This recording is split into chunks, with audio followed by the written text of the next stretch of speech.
candidate for a virtual tower. It will be essentially a box with a lot of electronics in it. The only thing that would be installed for a virtual tower is cameras and radars. Those might be on a pole, 20 feet. It's likely that those could actually be installed on existing buildings, presuming that the views and the sightlines of the airfield are maintained for what a virtual tower means. So I don't want anybody to think that even if the master plan is recommending a tower, we are not recommending a physical tower that you drive around airports and see all over the country. Using the festival grounds for industrial development, that is not true. There is no plans for industrial development on the festival grounds. As we engage today and we move forward to meet aeronautical requirements, you will actually see that some of the festival grounds that are over on the East Airfield are going to be required to meet aeronautical demands. The FAA requires the airport and the city to meet aeronautical requirements first before any other type of non-aeronautical development is undertaken. Another one that we got is extending one of the runways to 7,000 feet. I said this morning. I don't want anybody to get stuck on 7,000 feet. One of the products that you see is an airport layout plan. The airport layout plan would demonstrate if we were recommending a runway extension of any length. If it's 1 foot, it would be shown on the AOP. The AOP is not showing a runway extension of any kind. The fleet mix that is operating at the airport today, which is also the anticipated fleet mix that we would see in the 20-year planning horizon, is completely capable of safely operating on the 5,000-foot long runways that exist today. Last three, expanding the footprint of land that the airport controls. That is false. The airport has sufficient land to meet its needs today, so there are no plans right now to acquire or otherwise buy or take any additional land that the airport does not already have under its control. Building a rescue training facility on airport grounds, that is false as well. There is discussions of a small firehouse, which is primarily just to enhance response time. That would be just like the fire stations. Let me take that back. The fire stations that you're going to see on these slides are the fire stations that exist for the city today. They're very big fire stations that provide services to all the community, but they also respond to emergencies at the airport. The airport, as a non-Part 139 airport, is not required to have a fire station at the airport. The thing that we are looking at, if an opportunity presents itself, is to implement a small fire station. This is not going to be a fire training facility. It's not going to be a fuselage training facility that you see at other airports. It is simply to improve safety and response times that are associated with a small firehouse. And last, the airport is canceling the golf lease. That is not true either. The lease of the existing golf course dates back to 1971. The truth behind that is that lease is simply set to expire in 2028. A competitive process for all of that land will eventually be advertised and follow the public procurement process of law. If the golf course ultimately wins out on that procurement process, then it may be a golf course. We, as a master planning team, are not recommending a modification to that outside of widening the safety areas that are required by the FAA. That's all. With that, we're going to transition into a couple slides that remind everybody of our operations forecast. Good afternoon, everyone. This slide may be familiar to you all. We have included it in our previous presentations as well. But we just wanted to refresh everybody on the projected aviation demand that is anticipated at VNC. Because the demand numbers as prescribed by the FAA methodology is what is going to define and drive the facility requirements.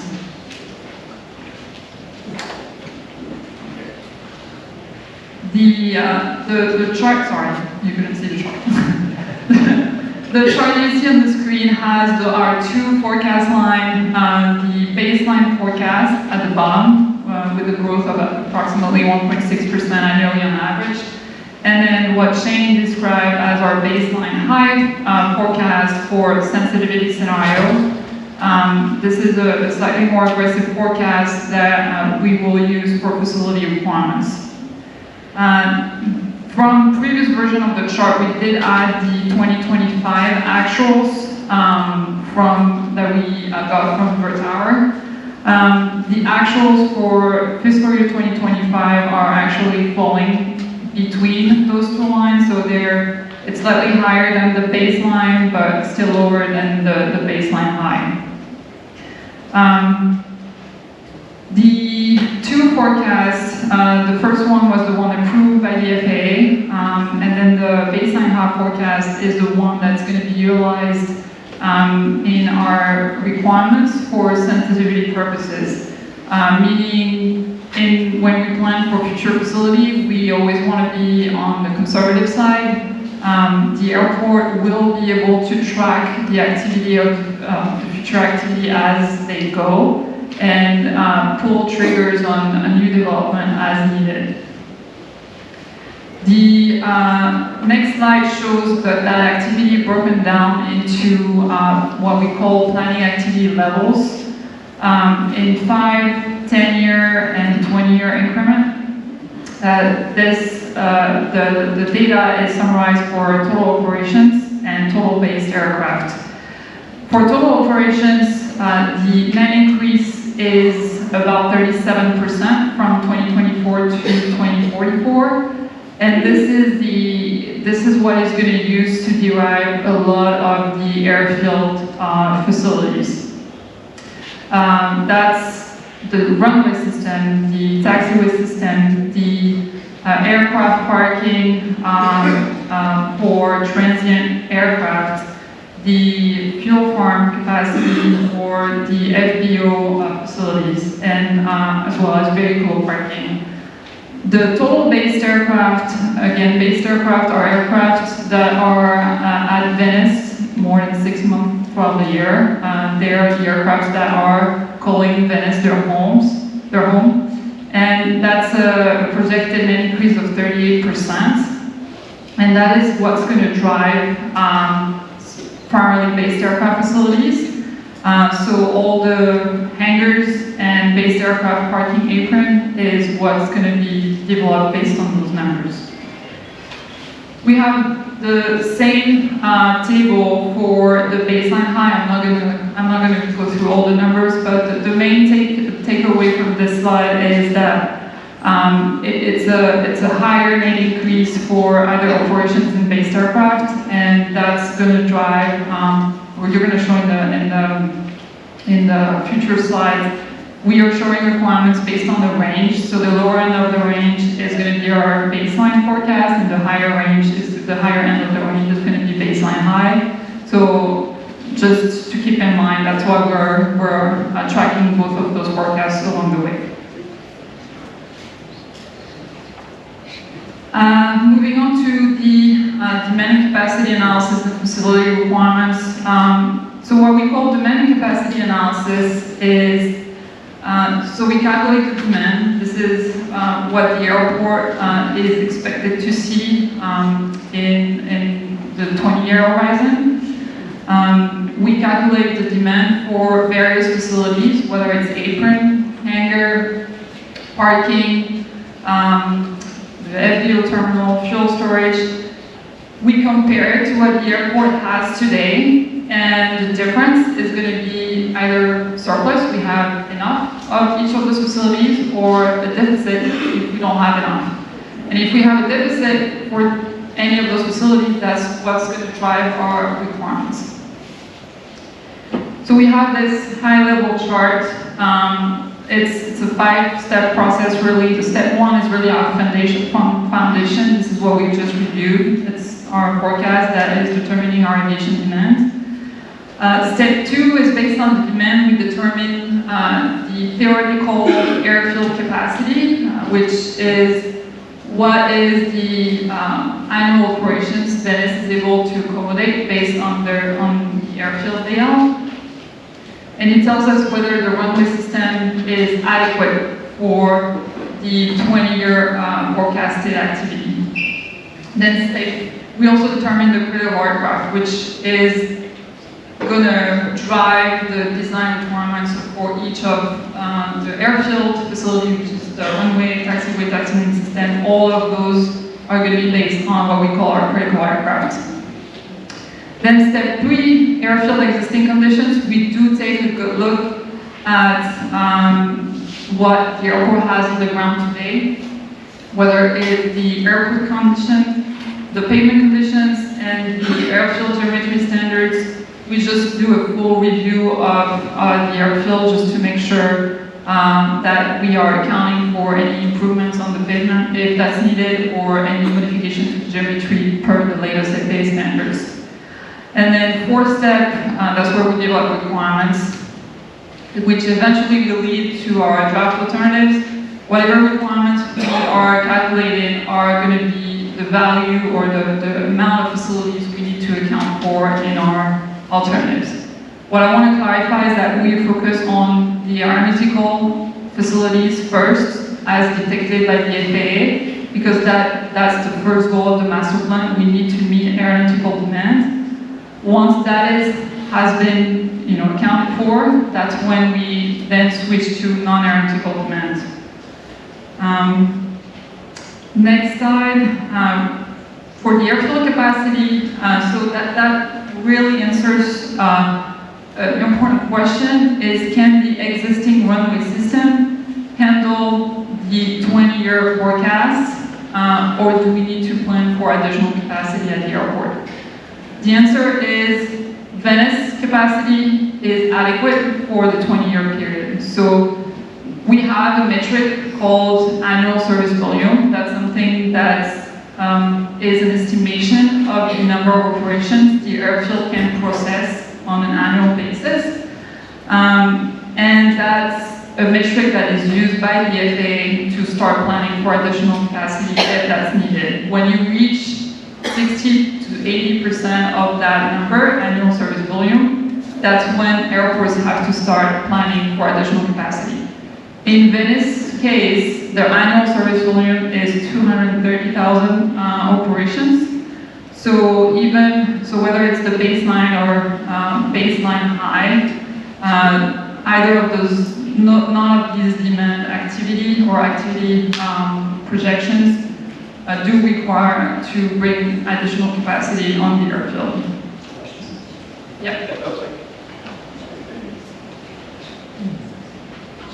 So if I understand this slide, the ASV is that actually a hard cap? Is that the maximum number of takeoff and landings permitted at this airport? That's a good question. That's past that number, you would start to see a lot of delays. So it's not a hard stop, but if past that number, you're going to see a lot of constraint on the airfield. Like people, they will have to wait before landing, or they will have to wait a long time before taking off. So you start seeing a lot of delays, whether it's in the air or in the airfield. So what the FAA is essentially saying is we could have, they're looking at 230,000 takeoff and landings, which is twice what we're currently seeing. That doesn't mean that this is what's going to provide that Venice, right? The bars below is what we're projecting. This is just to check that we are way below what the airfield at Venice can actually process, but we're not saying that we need, Venice needs to have 230,000 operations. So the next question is based on the actual numbers that we're seeing, the baseline 2024, and projecting the 5-year. These are annual numbers, right? Mm-hmm.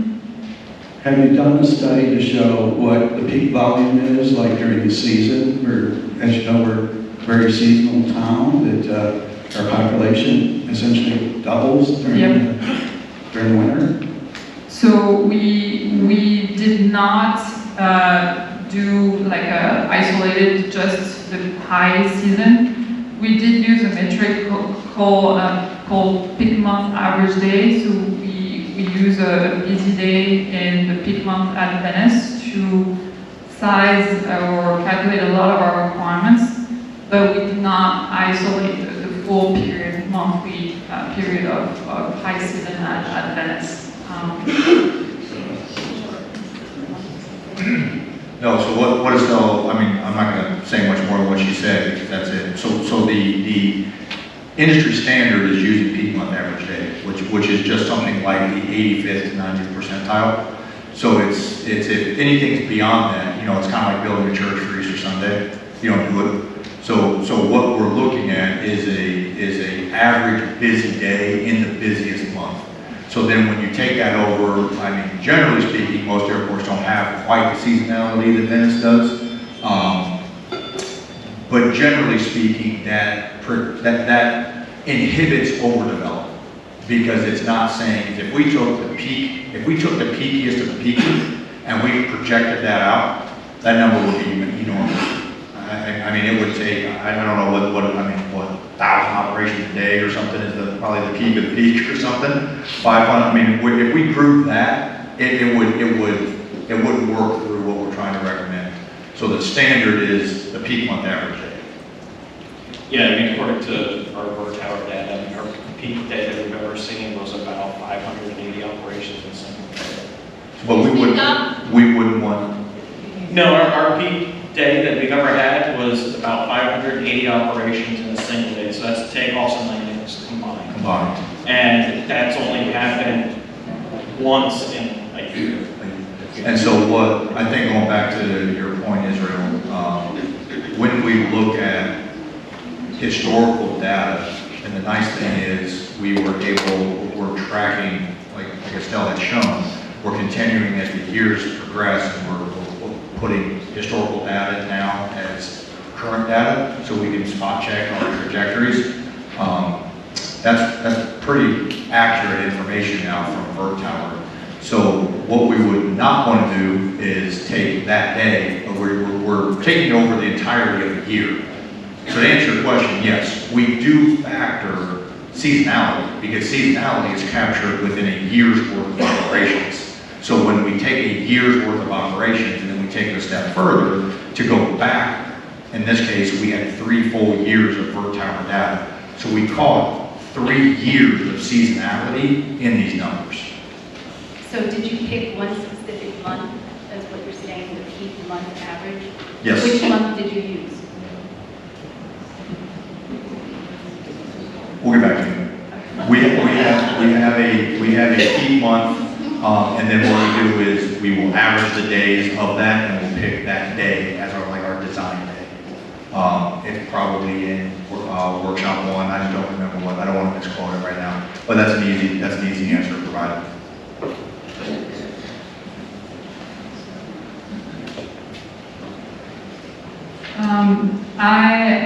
Jumping on to the critical aircraft. Next one. The critical aircraft, I think we defined it last time as well. This is the most demanding aircraft that uses the airport regularly. Regular use is defined by the FAA as 500 operations or more on any year. Based on the table that you see on the right-hand side, it summarizes the activity for 2024 and 2044, and it summarizes it by what we call an airport reference code. The code itself, the letter is based on the approach category of aircraft, and then the number is based on his physical characteristics.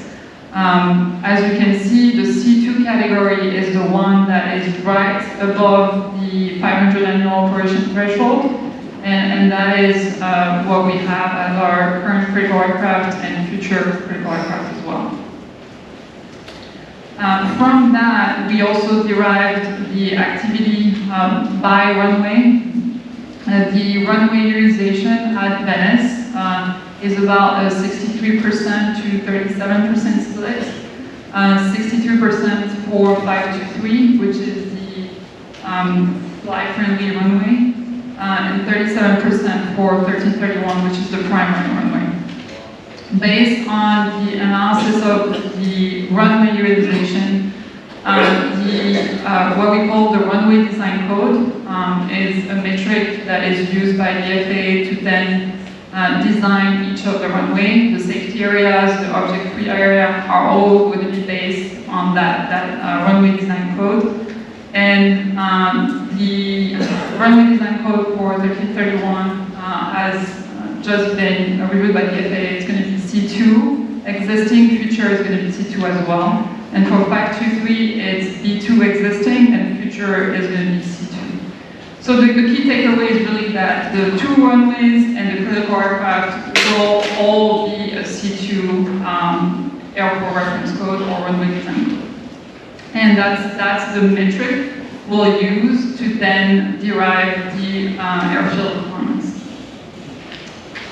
Just a few pictures. Those are the small aircraft from A1 to B4.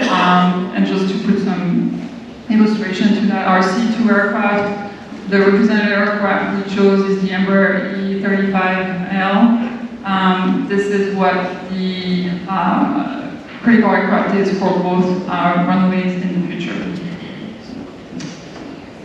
Now, before going into the airfield review, we just wanted to give you a quick summary of our runway length analysis. This just answers the question whether the runway length that is at Venice is sufficient to serve the aircraft that actually operates at the airport and want to operate there in the future. So the chart you see on the screen is the takeoff distance required for 9 representative aircraft against the existing usable runway length, that's the vertical orange line that you see at 5,000 feet. So for each aircraft, we plotted 2 scenarios, a short-range scenario, which means that this assumes like a more regional flight, short-range, partial fuel load, and under these conditions, all 9 types of aircraft are able to take off within the 5,000 feet distance. Then we also plotted a maximum range operations.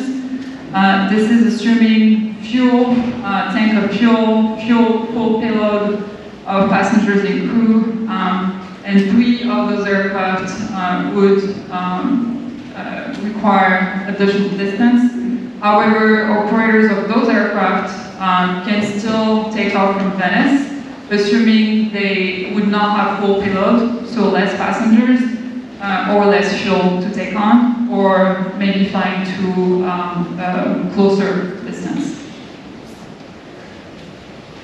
We do have the same chart. We don't have included in our presentation because we wanted to make this as high level as possible. We did analyze the landing requirements as well. For landing requirements, all 9 aircrafts were able to land within the 5,000 feet threshold, whether it was dry condition or wet condition.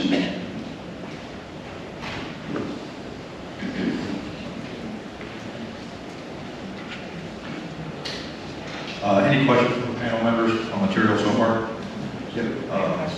David?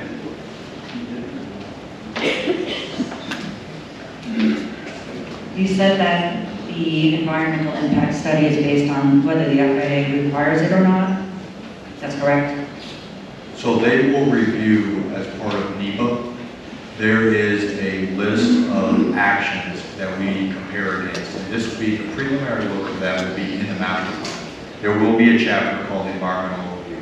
That once we ultimately identify everything that we're recommending in the 20 years, it will review the criteria to trigger conversation with the FAA. That criteria essentially says, is it categorically excluded or not? And then the city would meet with the FAA, and the FAA, as the lead agency over the airport, determines if they agree with what level of NEPA documentation is required. Being CADEX, it's categorically excluded. You just document it, file it, and you can move forward. You can do a short form EA. That is a highly condensed environmental assessment. You can do a full environmental assessment, which takes about 1 year per federal guidelines, and then the most stringent environmental review is an EIS. For example, a new runway at an airport, not Venice,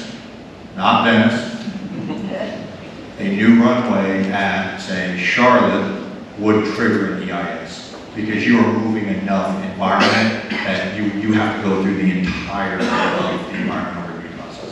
Can we ask this, if the FAA indicates that you do not need the environmental test? I think as a community, we would really want an environmental test of land, soil, and of course water. You're trying to cover Can you commit to that for us?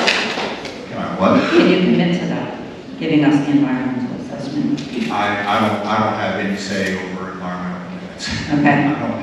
That's So that may be up to the city? That's a federally obligated process. Okay. So it's beyond, it's the FAA going to require what type of environmental documentation they are requiring of the city. So it's bigger than the city. It would likely be the FAA for most airport projects. But the city should have the option to perform one if they choose. I don't know, I'd have to default to the city for that. Okay, one more question. I'm sorry I'm backtracking, but you were talking about the tower and how it's cameras on a building, which sounds great to us, and I wish you had a visual for us for that. Nick, this is probably a question for you. If we do have a virtual tower, can you commit that we won't have flights over the neighborhoods, to stopping those, the touch and goes, and jets flying over all hours of the day and night? Is that something that you can commit to?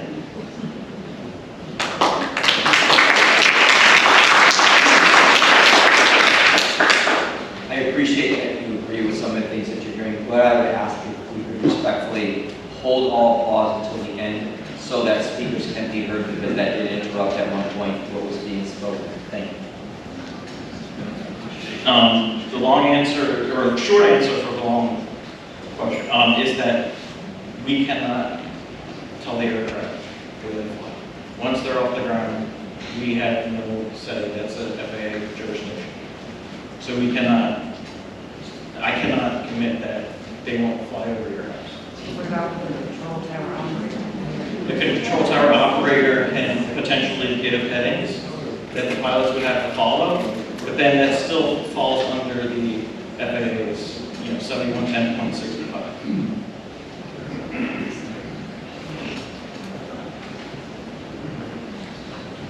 So going back, well, it's covered on this slide too, and one of the previous slides about the breakdown on volume that you're planning for the different class of planes. It looks like you're kind of keyed in on the C2 class. I see that B2 is also kind of a number there. My question is, for these class of airplanes, are you able to divulge, is this private planes or are they run by a business? Is there a business operating out of Venice Airport that is running these special jet rentals or whatever you want to call them? The operations that are logged in the system all have PIN numbers, similar to a private car license plate. So anybody that is near the airport that observes a aircraft tail number and N number, you can absolutely look that up and figure out who it's registered to. The database shows it. I can't tell you off the top of my head the breakdown of it. There's a little bit of everything that you just said. Some of those are made up of private owners operating private jets. Some are business owners operating business jets. Some are net jets operating fraction shares. It's all the above, I guess. So my understanding, I read an article that was I think it was in the Business Observer, that Avsky Corp wants to quadruple their jet business out of the Venice Airport. Is this a driver for some of these changes as well? No, what you see on this is taking historical actual operations and projecting them out based on socioeconomic factors of Sarasota County. If there are surges of new entrants or removal of current operators, that all influences the actuals as they track it. So, there could be, I don't know, Walmart could relocate its headquarters down here, and all of a sudden, they would obviously have business jets coming in and out of some airport down here. That specific scenario is not stress tested in this forecast. This forecast takes socioeconomics, then factors in the types of privately owned general aviation aircraft in the categories that are being delivered, where they're being delivered, and projects that out over the 20-year planning horizon. Great questions. Anybody else? That last slide that showed the category, basically, I don't think people really understand that. The purpose of that is to find out what's the worst case or the biggest airplane that lands here and uses the airport, okay, that can accommodate it safely. Then the runway and the taxiways have to be able to handle that airplane, and the turning radius, pavement thickness, width of the runway, width of the clearance. So that's more about getting the runways and the taxiways safe for the operations that already exist. It's not saying that we're trying to get the biggest jets here in the world. No, that's a great point, David. Thank you for that.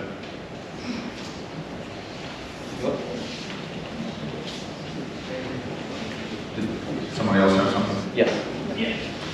Yeah, I'm with the Venice Aviation Society, and one thing that is interesting about our airport is right now the airspace is Class G Gulf, which means that it's the least controlled space you can have. Basically, if you have an airplane, you don't even need a radio to come into this airport. It's very uncontrolled, and there's very little the FAA or anyone can do about putting regulations in on how you fly and things like that. If we get a tower, then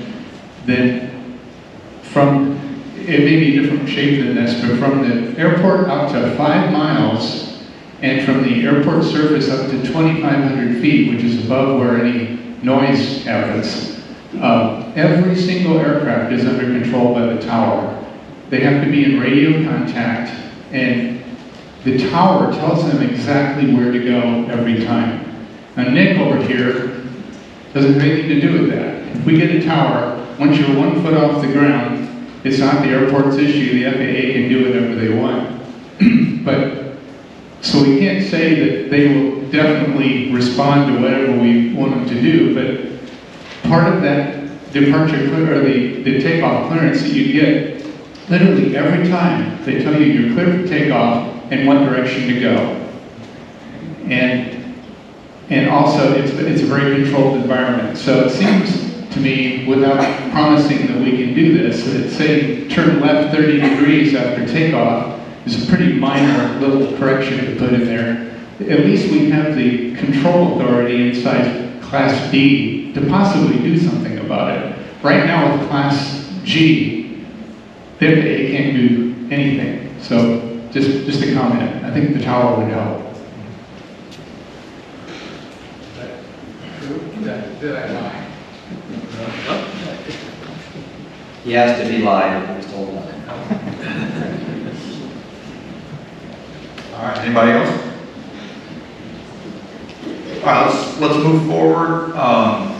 So one of the inputs early on to the airfield assessments, like Estelle had alluded to, is taking a look at the pavement rehabilitation. So a standard for the industry is called Pavement Condition Index. It's a PCI rating. In the state of Florida, FDOT manages this for a lot of airports. And why they do that is because a lot of small airports, that's just additional cost burden to them. So FDOT is in the process of updating this. So while you see the map, I'm sure you see the text at the top, this map is reflective of the 2022 statewide pavement management program update. So we do expect an update of this from FDOT somewhat soon. Generally speaking, the major components of the airfield being the 2 runways, the corresponding parallel taxiways, as well as a lot of the arterial taxiways providing access to the north ramp and a lot of the T-hangers are all in that green or light green, which is good and satisfactory pavement. We really don't start tracking pavement deterioration until it gets into that yellow, where then you really have to start monitoring core samples, probably getting an independent engineer out to do their own core sampling, and then further inform what type of pavement rehab is ultimately required. So the runway ends 100% something that we're going to monitor, put in the capital improvement plan that there's likely going to be some engineering done on the ends of those in the next couple of years to start identifying when some pavement rehab needs to occur on those. But for the focus of the master plan, especially on the short term, you see there on the north side and then in and around the T-hanger environment within the central airfield, we have some pretty poor pavement. All of those are measuring serious and or failed. So those are we talked about it this morning. FBO kind of nodded their head like it's time for some mill and overlay on some of those. So that's definitely going to be something that I keep saying CIP, I apologize, that is a capital improvement plan. That is one of the things that it will identify all of the capital expenditures that the master plan is recommending, and it puts a timeline to those. So we know is that in the next 2 to 3 years, 5 years, or 10 to 15, 15 to 20. So I apologize, I'm saying CIP, but you know, I know we've got a diverse board here, but are there any questions on that? I know not everybody, some of our HOA team members may not be out there on the airfield very often or at all. But anything from a pavement standpoint, does everybody have any questions on this? Is everybody generally kind of comfortable with what this, I mean, what we expect is a slight degradation when we get the new map from the FAA that's 4 years old. So nothing major. There is a lot of new pavement out there. So I wouldn't think that there's going to be too many surprises outside of prioritizing those things that are identified. Dr. Grace. I don't know if this is the right slide to ask this question, but are you going to be moving, takeoffs away from the residential area? Is this a great slide to ask that question? So, yeah, I mean, there's no... Taxiing up, and then the jets waiting. Now they're idling by the residential neighborhood, causing a lot of, environmental jet pollution and all that. So I think, short of what Dennis had just said with the introduction of a tower helping manage the directional flow and pre-departure clearances by runway head, the master plan is going to make recommendations to reinforce some of that voluntary procedural stuff.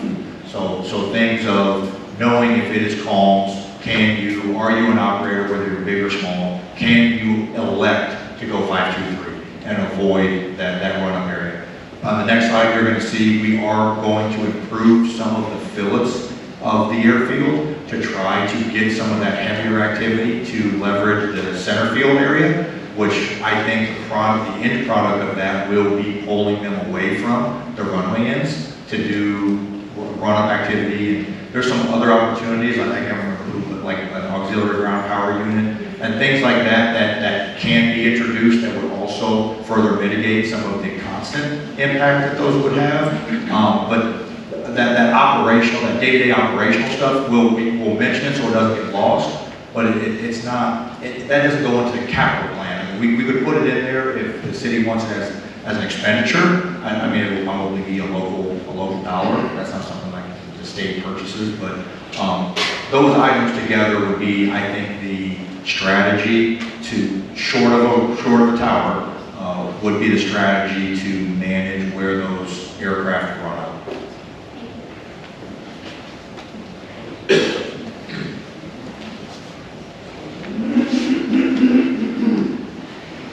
So while we're talking about improvements, where's the funding? I kind of know for everybody else in the room, where does the funding really come for a lot of what we're talking about today? How is it funded? Is it taxpayer dollars? Is it from the airport? Where is it all coming from? No, great question. So to be clear, right now, the airport is an enterprise fund.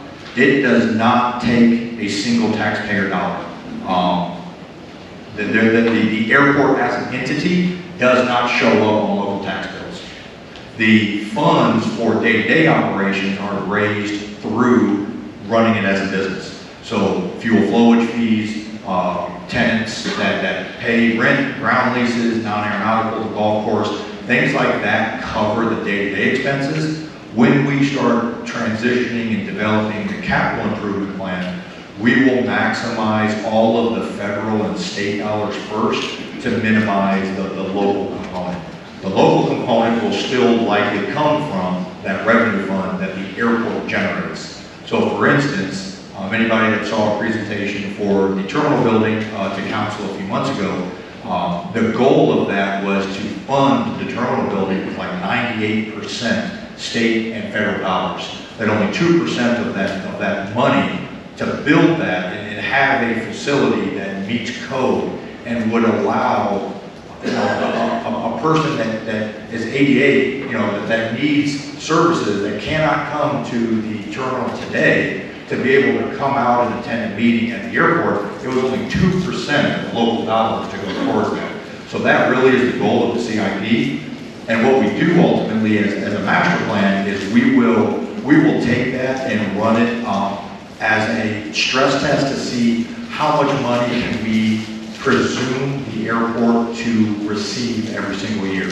So some of those grants are competitive based. So the ones that Nick and the team did successfully win an award from the federal government called the ATP grant, those are highly competitive. And if you read anything statistically, there's not enough money to go around. So that's a big deal that that your local airport has won the amount of money that they won on that. We will take that and say, man, can they continue to have that level of success?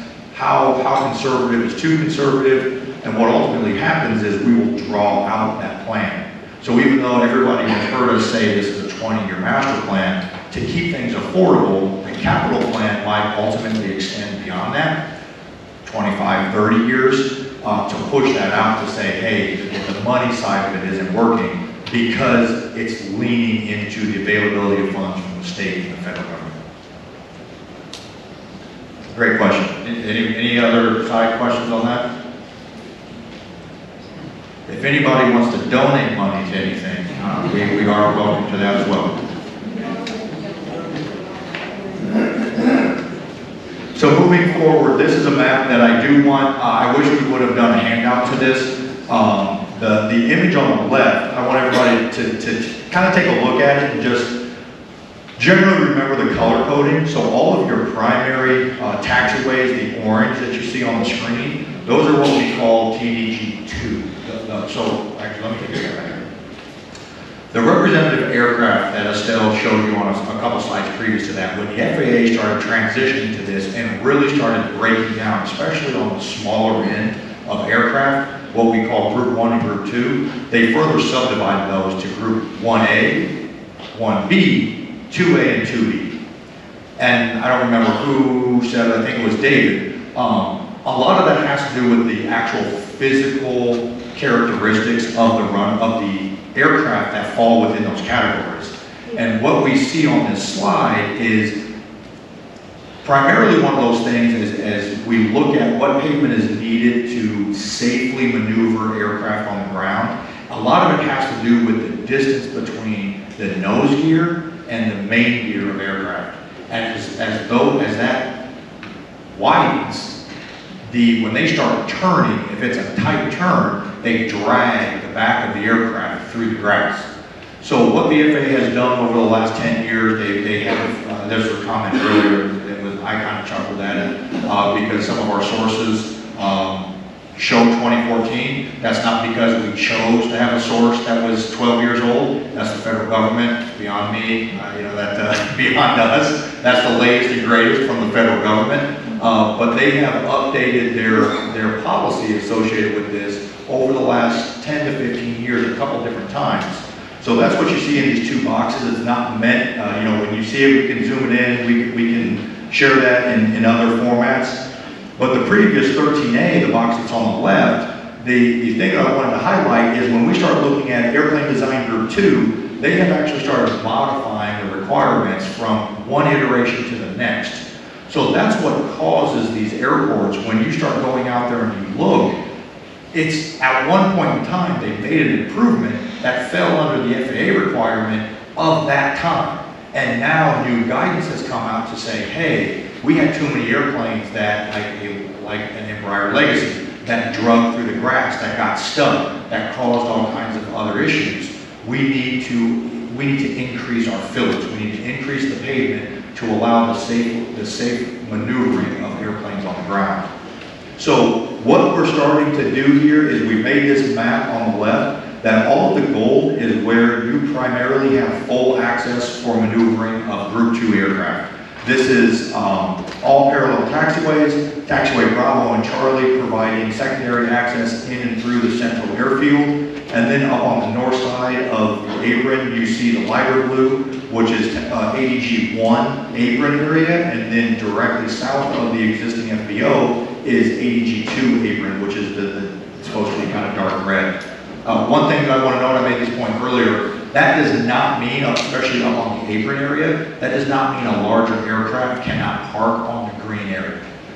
They can and they will park there. It's just at the sacrifice of multiple smaller airplanes. So when you go out there today and you look at the tie downs that are marked, the T-bars that are marked, they're all marked for Cessna 172s, very small single engine piston aircraft. That does not mean that a legacy jet, if they come in and they need to be parked overnight, that they can't go there. They can and they will go there. But when we're trying to route it, we're trying to figure out what's needed, we take this into consideration to continue making improvements that really encourages those operators to stay to this. And I think it gets to your point, Tracy, some of the improvements that you'll see when we come to you in a few months with alternatives, we are enhancing the fillets and the maneuvering in the center airfield to try to get some of that heavy aircraft activity to occur there. And really encourage them as best as we can to get them away from the run-up areas that are on the ends of the runway. So that was a long-winded intro to this slide. Where we stand right now is we have identified 8 separate geometry areas of the airfield that exist today that can go through a little bit of rework, that it's not a lot of new stuff. It's filling in the inside of a turn. So it's a little bit of pavement. It's making sure, so like item 1, one of the criteria that the FAA wants to do to enhance and maintain situational awareness is having as many 90-degree angle turns as you possibly can. Specifically when you're getting to runway ends, when operators that may not be familiar with the airfield, they are entering and exiting a runway on a 90-degree turn. So item 1 and 2, those are closely tied together just because of how their proximity to one another. Item 1 at the end there, the north end of 1331, the center line does not intersect the runway at a true 90 degree. So what we are going to start looking at is simulating the fleet mix coming into and interacting with the runway end at a 90-degree turn, which is going to trigger a little bit of geometry rework in that area, just to have as much standard geometry as we can. You've got the entrance to the runway, you've got the run-up pad, and you have taxiway alpha all coming in there kind of at a weird angle in the northwest corner. That's items 1 and 2. Item 3, where you see them on the north-hand side, referencing back to my map, the aircraft that are accessing the entire T-hangar area is all Group 1 small single-engine piston type aircraft. As it exists today, there's excessive pavement that's up there. So when the time comes that needs to be rehabbed, the recommendation would be we're going to remove some of that pavement to make it just specific for the aircraft type that are utilizing those turns in and out of that area. Item 4, 5, 6 are all related to Group 2 maneuvers. Going back to what I was saying to you, Tracy, trying to make sure that we are encouraging as much Group 2 to be business jet activity to leverage that interior, that central area where there is pavement today. There needs to be some added pavement, some added fillets, so where they are turning, regardless if they're coming from the north or the south, regardless of the direction that they're coming into, they can safely maneuver in and out of that center airfield area. So all of those are the exact same. You'll see images on those as they become available, and you know, we'll publicize it on the website. But it's just the inside of a turn is going to have a little bit more airfield pavement. Item number 7, down on the page bottom here. This is not uncommon. One of the criteria that the FAA recently modified was entrances at runway ends always used to be squared off. The pavement used to be squared off. It ends up making a little bit of a right-angled excess amount of pavement that we just need to remove when it comes time to mill and overlay that area. It's just going to reduce the overall amount of pavement that the airport, the city needs to manage going forward. That also has the same like in kind. We want to add a little bit of pavement on the inside to just enhance the safety of those turns for larger aircraft coming in and departing 523.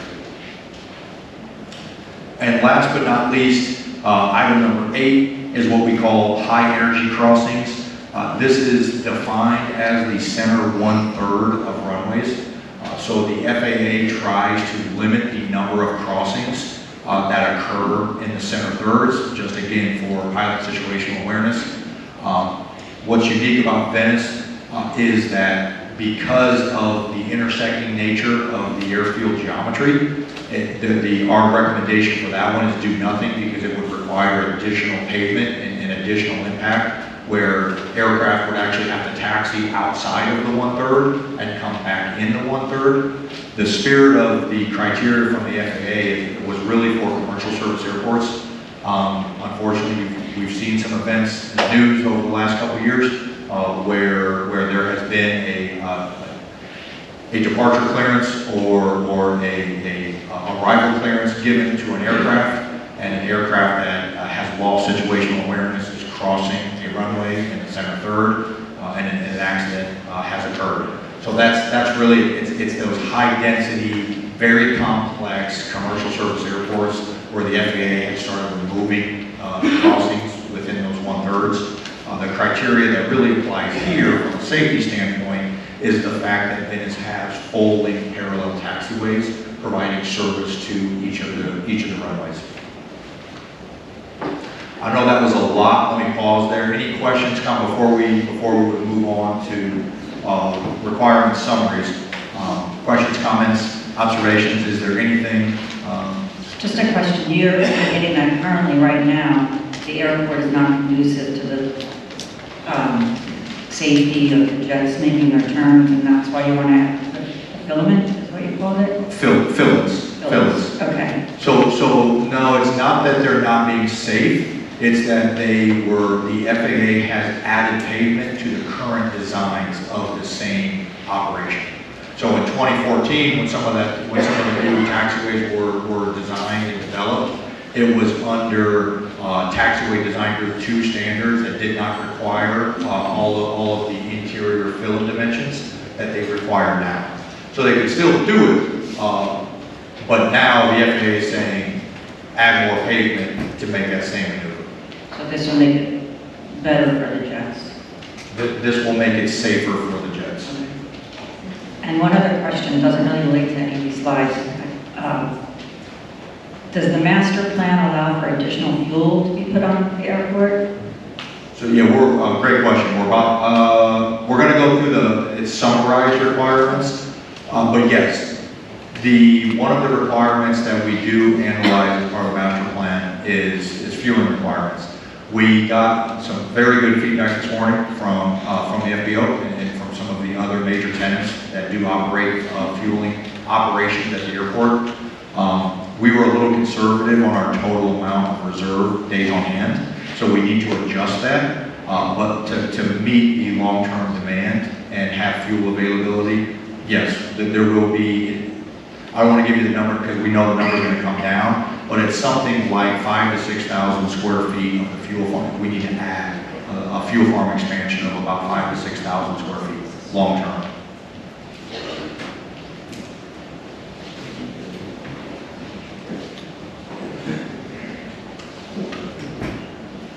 And did that answer your question, Lorraine? There's going to be more fuel. Absolutely, absolutely, more fuel. It's driven by the need to work. Hang on, Dennis. Wait, Dennis.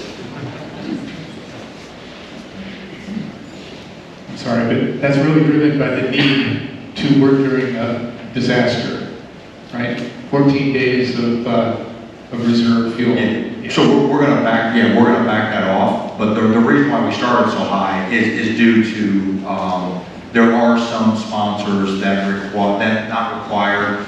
They like to have more days on hand when the supply is uncertain. So post hurricanes, post fuel issues globally, they elect to have more days on hand. 14 was too high. The comments that we got back was to bring that back down to like 5. So that's why I could give you the number based on 14, but we need to scale that way back. And then it goes without saying that if the operations that we expect at Venice, if those don't materialize, that need for fuel also doesn't materialize. But if Venice continues growing towards 140,000 operations, the flowage of that fuel is obviously what dictates the total amount and the total need. So with these changes, do you need approval, more approval once this is set? Or, like, so say you need more fuel, is there a process that you have to go through? So the airport, the first step of anything that we present here is going to be approved or accepted by the city. I believe the commission will approve the plan and the AOP prior to submission to the FAA. Is typical guidance. I have to get into the city code to confirm that, but I think that's a safe assumption. From there, the FAA will approve it for funding purposes. So anything shown on the AOP is eligible. If it is federally eligible, it will be eligible for funding. Approval processes from there would just be standard public proposal, public solicitations. So environmental needs to be in place, a designer of anything would need to be obtained, design would need to go forth, the design would have to be approved. So that would be the typical cycle. Since we are having explosive growth here, and you were just saying that the city would have to approve it, I'm wondering, to help, what I'm worried about is this master plan is going to be developed and they're going to get it at the tail end and not have the opportunity to give input and during the process up front. So would there be an opportunity to do a workshop with our city council? I think this is going to be, very important for our city leaders and city council to really get educated on everything that's going on with the airport. We voted them in to help us, manage our quality of life and the environmental and the pollution impact on the residents. So we just want to make sure that they're educated on, what can be done. Because we hear a lot, there's nothing that can be done, but I think there are things that can be done. I hope, Shane, you will help us figure out what can be done. Yeah, absolutely. And we of course, we are here to help. That's what we want the master plan to be something that not just the city is proud of, but these our committees will be named in it. I mean, you guys will be given thanks for you don't have to be here, so we thank you for being here. And in terms of commission engagement, we have briefed them once already. There are at least 2, and if they request for more, we will come down, we'll sleep in the chambers, we'll hang out and brief them as we go forward. Absolutely. I mean, if they don't have a level of comfort, at least from a technical standpoint, then we haven't done our job. So we are committed to making sure that they are fully aware of our means and methods of getting to where the master plan is making the recommendations. And I believe that we had a request yesterday that while we are breaking, two quick things, just so everybody remembers, we have another pack and tack number 3, and we have 2 public workshops that will still be completed before the master plan is completed. So still significant amounts of input on that. But while we are waiting at the request of not just the public, but our panels that said, please don't meet while we are not in session, we will continue cleaning up things, documenting things from a technical standpoint, but that will give us opportunities to make sure that if there are other presentations that need to be made, especially material that this group, not just this panel, but everybody in attendance, nothing new, but the material that we share here today, we will share that specifically in sessions with city council as well. I have some comments, but I don't know, is there going to be time for us to give you our comments? Yeah, absolutely. Yeah, we're about done. We're going to go through a few more slides pretty quickly, and then open it up wherever you're most appropriate for it. Thank you. Thank you, Shane. Thank you, Tracy. So our next slide is summarizing, like Shane just alluded to, our facility requirements. As mentioned, we have received a lot of comments from our group this morning, so we will revise those numbers, probably downwards based on what we got this morning. This table just summarizes the requirements for each forecast, the baseline and our sensitivity scenario baseline high. And we have this summary by facility, by function at the airport. The list, we'll go through what the apron needs are, the hangar space, whether it's hangar, conventional hangar or T-hangar, what the FBO terminal space needs to be to meet the 20-year demand. Vehicle parking is something that has been flagged by a lot of tenants as deficient today, so that's something we also will update based on the feedback that we got this morning. Fuel farm, you alluded to, that was a question. Just want to add to what Shane was saying. Any expansion will go through the feedback process, especially for a fuel farm. There will be extensive environmental review for that. We do also account for airfield circulation. That's an allowance because for those at the facility, we will need additional taxi lane system in between to make sure those facilities can be accessed.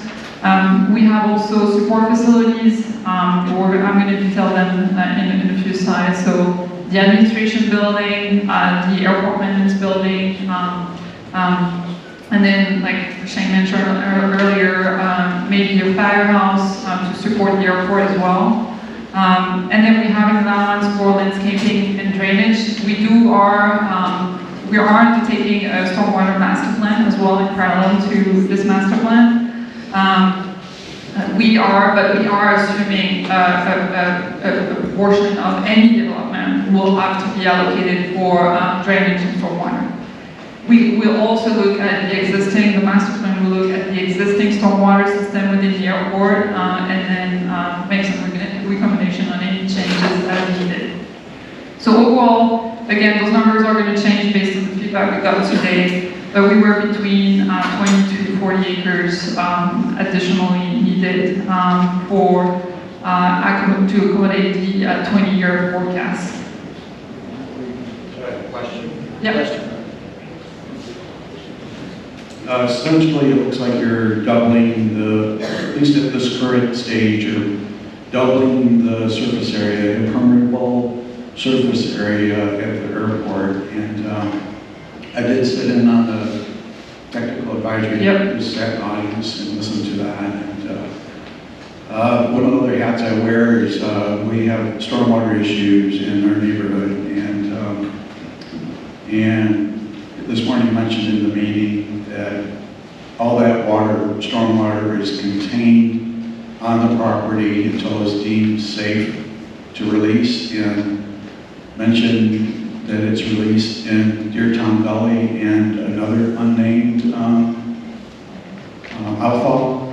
I don't know if you had a chance to find what that kind of information, which outfall, how does that water get contained? Just my general experience is stormwater is contained until it's not, such as Laurel Meadows. They recently had an issue in 2024 after Tropical Storm Debbie.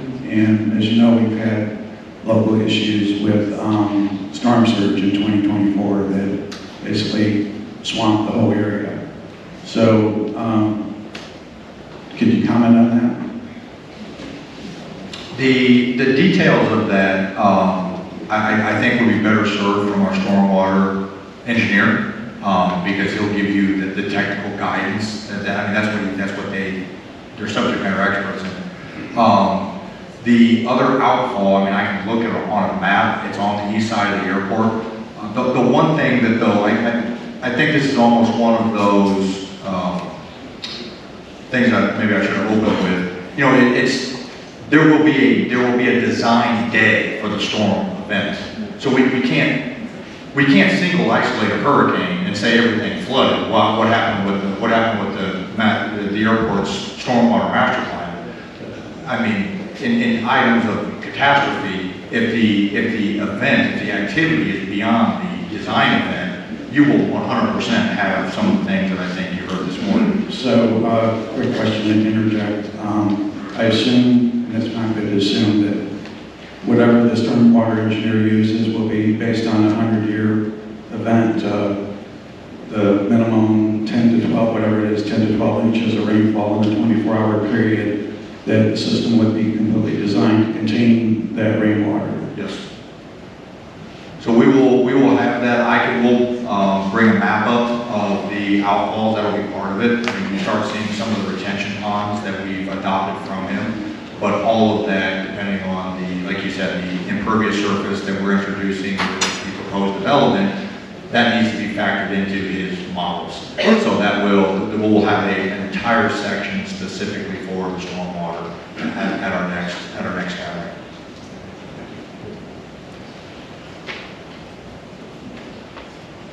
Thank you, Shane. Any other questions on the requirements? On the next slide, we're going to present a few of the support facilities just to highlight a few of them, since some are currently under planning or design. The first one is the administration building for the airport. This is an outdated building. It was built in 1989. Some of the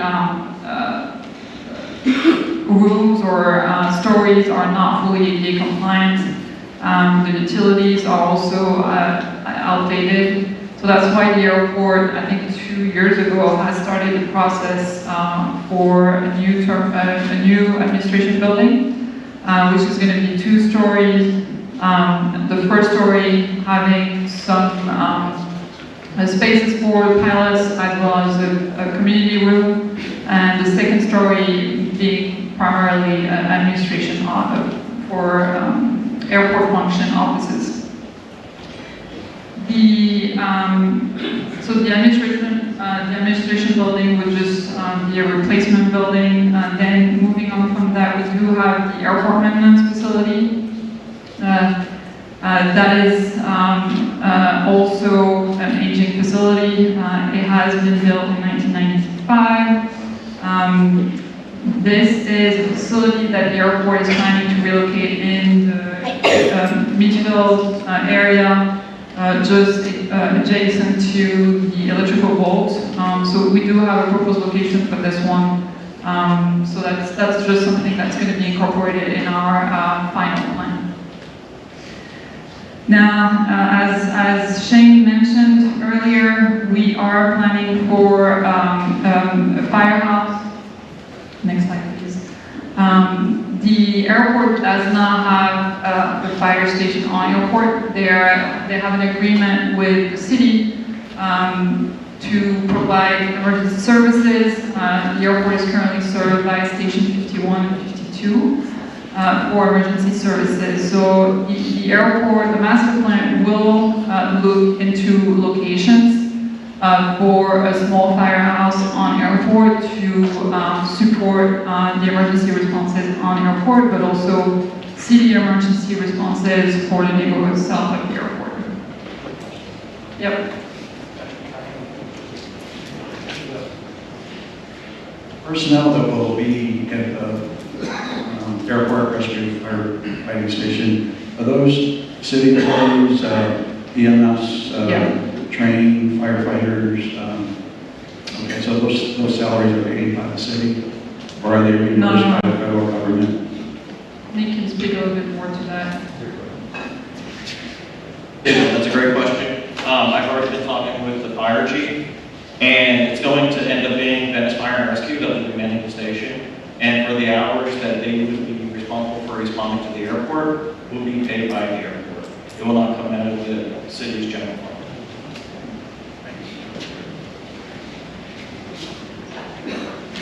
To follow on to that, Nick, would the services be available to the community at whole, right in that area then, while it be paid for by the airport? The services that are meant for the airports and the staffing for responding to the airport would be 2 firefighters will be paid by the airport, but then for the additional firefighters for the ambulance and additional structure truck would end up being the city.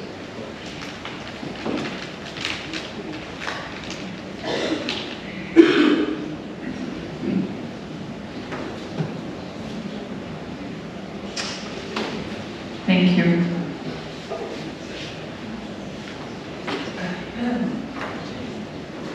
Question? All right, so as we close out, the last couple slides here, this was one of the asks from our first meeting, was, when we talk about the airport, how much developable space does the airport actually have? So we started assembling, Estelle just summarized what our anticipated requirements are, the range of those requirements. What we started identifying is, we're calling it the developable space exhibit. So what you see here on the south side, hatched in the light green, is the existing golf course today. The lighter yellow tan color that surrounds the exterior of that, or abuts the airfield, the VNC, that is the area that is going to be required for widening for the runway object-free area, as well as this area in here within the RPZ, which is a non-compatible land use.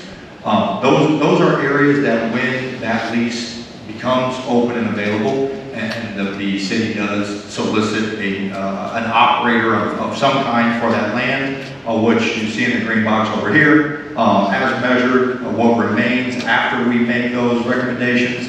There's about 240 acres in green. We are not touching. That is not high-density development. That is not an airport tower. That is not hangars. That's not T-hangars. That's not anything. That will be part of some type of RFQ for whatever ultimately would operate that land down there, minus the areas that we need to widen the OFAs. Moving from that, you see, getting back to some of the commentary that we've had today, we are starting to identify the existing stormwater ponds that are around the airport, some of which, as we start developing, especially as we talk about the east side of the airfield, that will have to be mitigated, upsized, and properly built out to enable development over there. What it is our understanding from the stormwater master planning team that the improvements that were made within the center airfield already, that has made the stormwater improvements needed to develop in that center airfield. So the orange areas that you see have already been mitigated. So that is one step towards being able to accept itinerant ramp for peak season aircraft parking or T-hangar development, which we're already seeing a need for and a deficit of today. So what you could, as we develop this, and this will be part of meeting number 3, you could envision something like this block right here being mirrored right here. And then potentially some apron on the north side up here that would be served for itinerant aircraft that are primarily being towed all around the place right now from the current FBO. So the purpose of this map is one, start putting into space, answering the question of how much acreage exists today, but then two, really just engage dialogue with you all to understand or get your feedback on, do you agree with, given the stormwater, the improvements that are there, do we prioritize development and operational changes within this infield area, getting it, away from Airport Drive, and then as we look to meet long-term needs, now again, I'm talking 20 plus years, then you might start seeing stuff occur over here to meet that aeronautical demand. That's really the ask right now of the panel. Hey, Shane, how you doing? How many, not to do the numbers, but how many acres do you have in the Brown? In the brown is up here, in total, what you see is about 100. So you only need about 40 top to fill those, okay? Yep. On the northwest side at 201,000 square feet, is there something set to, because earlier they were talking about a possible hangar being put there, and that's closest to our community. So that was one of the areas, that's not from the airport's perspective. There was a request for consideration by EAA for them to do their local expansion in that area. It was communicated to them that the airport was undertaking a master plan study, and any and all development would be prioritized, their location would be prioritized through the master planning study. So right now, there's nothing on that. It's literally at this level of detail, seeking feedback from our companies. Panel with grade. Well, We vote. just to make sure, I'm not sure what you mean by John Nolan.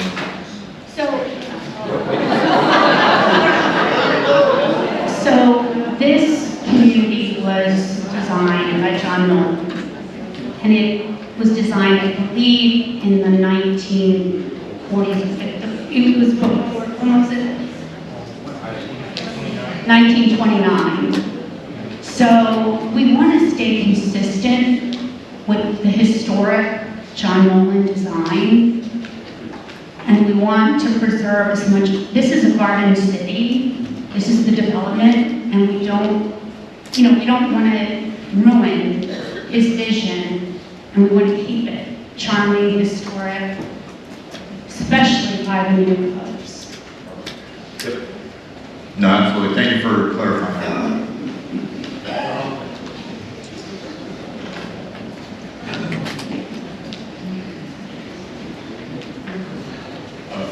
I think 2 points. One is reference to EAA. EAA is a nonprofit organization. It's publicly oriented and education oriented. And we were working with the city or working with the airport. And we're all on the same page. We want a place we call home, which is a building which would have a hangar. 99% of our activities are like this. They're people meeting. They're not airplanes buzzing around. So that little end unit there, the last piece there, the 2001, about 10% of that is what we need for our place, our home. We're working that out. That may not be where it ends up, but we're a quiet activity. We're not a jet activity, and we wanted to put the quiet activity to the neighborhood and make a doorway to the community for the public to actually access airport activities. And then the other question I have is, all that land is the golf course. That when the lease expires, and I don't know if you know this, but they're closing golf courses all over Florida because they're economically difficult to maintain, especially with irrigation. And you're right there, you're going to have saltwater intrusion sooner or later. I'm going to add, what else would be proposed to go on that land? It doesn't meet the need of the airport. The airport doesn't need it for aviation purposes. So what other land uses could be when that golf course is gone?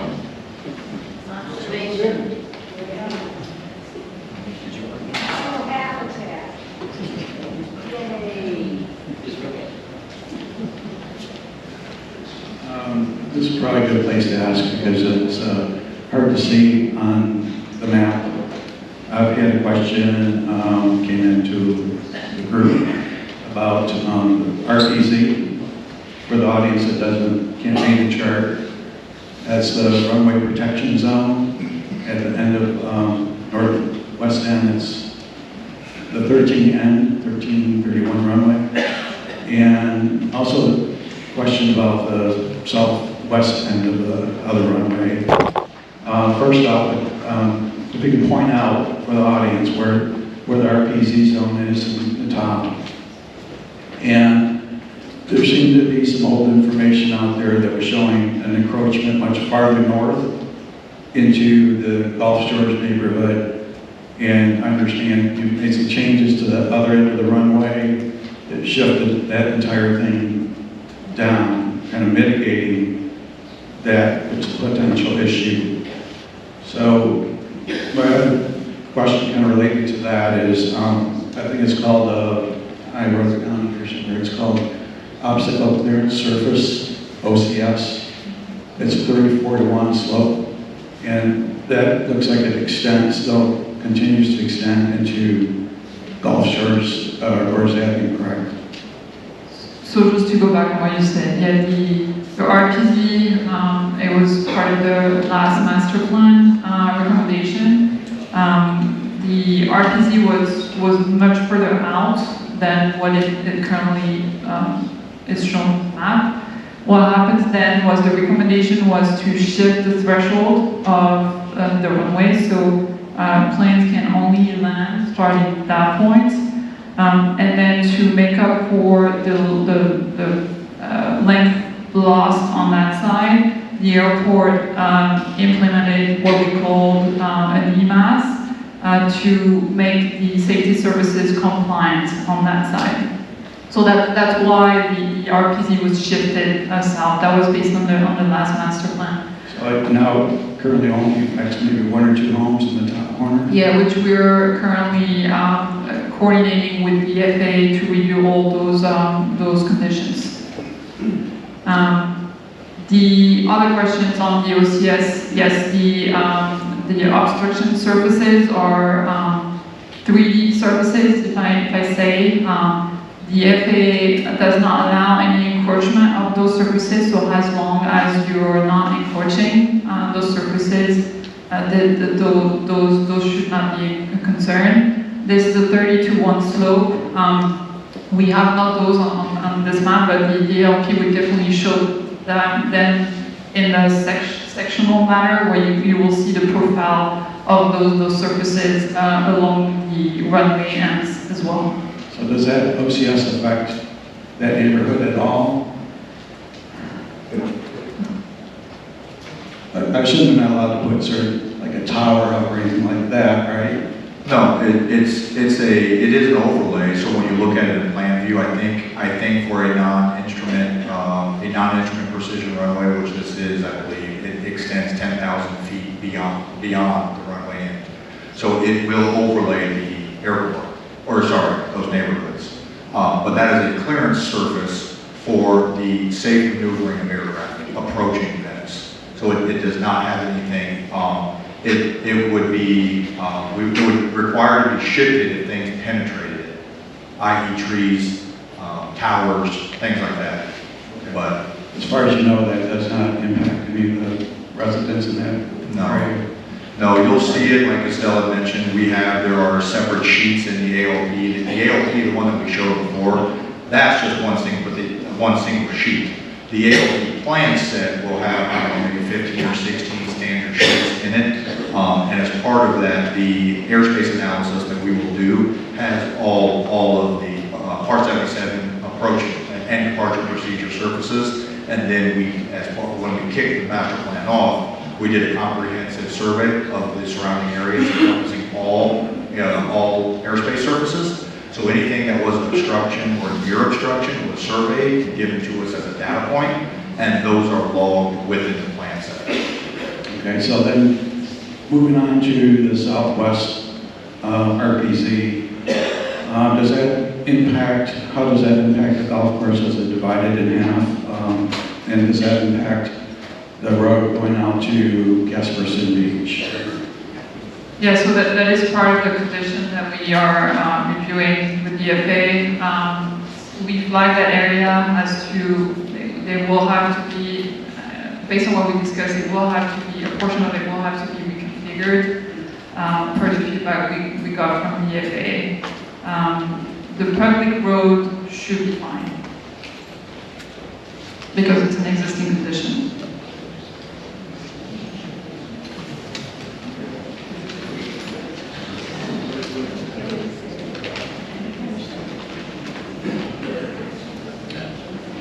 Any other questions, panel?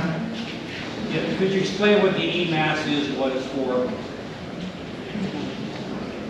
We're not taking comments from the community, apologize. But if somebody wants to ask that. Yes, he has a question. Yes, can you explain it? The EMAS bed that is on the, I mean, it just looks like pavement on this aerial exhibit, but it's on the south end of 1331. It is a crushable pavement. By definition, it's a safety technology installed at the end of runways. It's crushable, lightweight, cellular cement blocks to safely stop aircraft that overrun the runway. So what airports have done when EMASs were introduced to the industry and the FAA certified them on airports that are constrained, period. What they're constrained by is unique to that specific airport. When an RSA, a fully compliant link beyond the runway ends that allow aircraft that have to abort a takeoff, have to come to a stop, but they run out of pavement, they go into the RSA. To further, when airports were not able to have a fully compliant 1,000-foot long RSA, the airport has certified means of this technology to have crushable pavement that essentially will activate if a heavy enough vehicle goes out onto the blocks. So if a pilot has a mechanical issue or a health issue upon takeoff and they are trying to abort and they are in that direction, instead of ending up in the canal, they will be captured by the EMAS bed. It's a proven technology. It has saved lives. It results in more damage to the blocks than even the aircraft itself, but it is a means to enhance safety at those airports. So, great question, Chris. Yeah.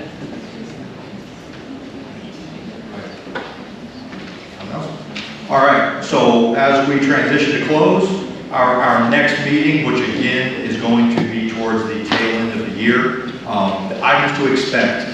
So we will go through detailed alternatives and some preliminary recommendations. That includes things like project phasing and timing. So there is better awareness of what we are recommending and when. The airport layout plan set will largely be developed. So if we want to flip through that, so those folks, again, all of this material is going to be on the master plan website. So it's all going to be available. But if you want to have a sense for the sheets that aren't the ALP, we can have those. We will review some of that funding strategy that we talked about, as well as environmental considerations. And then, like always, we will be seeking panel discussion and input to look to close the overall master plan. One thing that I do want to end with before we transition to our public time, I think it's important because while it is extremely good feedback that we are going to document in this master plan to make it comprehensive, the master plan in itself, and this was, I believe, provided in meeting number 1, it is defined as a comprehensive study of an airport that describes the short, medium, and long-term development plans to meet future aviation demand.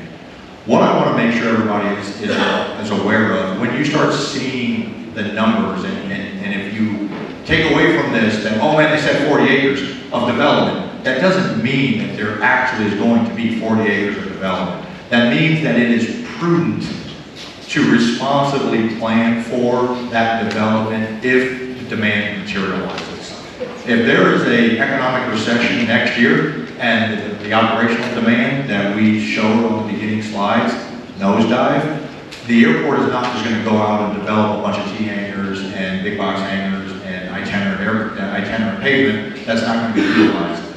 This plan is just to inform decision making, to say, as we continue to identify and monitor growth of the airport and of the city of Venice, what do we need to do to accommodate that demand so we don't have aircraft parked in grass and wherever else that, because the airport as an operator, as you guys know, they cannot, it is a public use airport. They cannot preclude operators from coming into the airport. There will be grievances filed against that. So the master plan is just simply trying to cast vision to say, in blocks of time, these are the types of facilities that you will need to accommodate that if it does actually materialize.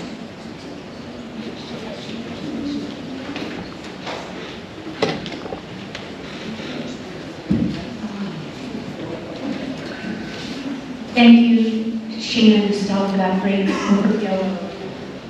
What I wanted to ask is first, I just want to be able to give some input to what I would like to see, and I wanted to ask you first, will this panel be writing a report or something that will be submitted to the City Council with our recommendations?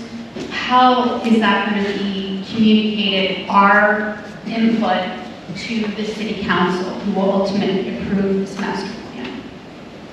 And then our City Manager, James Clinch. Yep, absolutely, great. Any and all written feedback, please provide it to us. Okay. We won't, now I would love to put the onus on you to write a technical report, but jokes aside, we will take all of that feedback, and when we start putting together what the engagement was of the study, that it's all documented there. So when that entire section of the master plan says, what did you do for stakeholder involvement? That it wasn't just Ricardo Associates escaping to some dark office somewhere that typed up a 1,000-page report. That's not our intent. We will take all of that and document it, probably put it in themed categories that says, hey, what's more short-term operational, what's more long-term capital, because there's some things that might be able to be implemented on the shorter term. There's other things that require well, in dealing with citizens, I think with the explosive growth, we have to have balance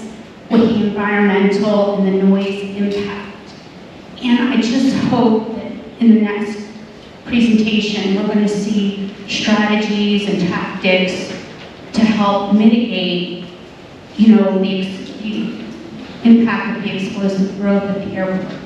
And what I just want to say is I love that we have been able to communicate with you and the city, and I would love to see a permanent noise compatibility committee established, like Naples has, so we can keep open communication and dialogue going. I think that communication is key to working together and coexisting together with the community and the airport. And I would also like to recommend that we make a permanent, I was part of the group that went to the City Council and asked that we have a noise abatement specialist dedicated just to noise. And I know that this position got parlayed into a community outreach manager, but I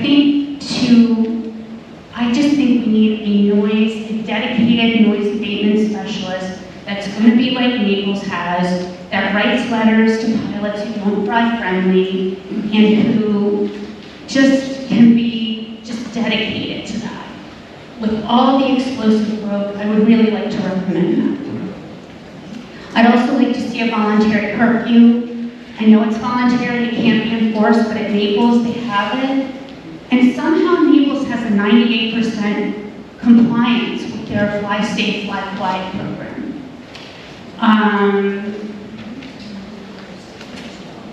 And I think that I'd love to see if the technical, I said this earlier when I spoke, if the technical committee could just look at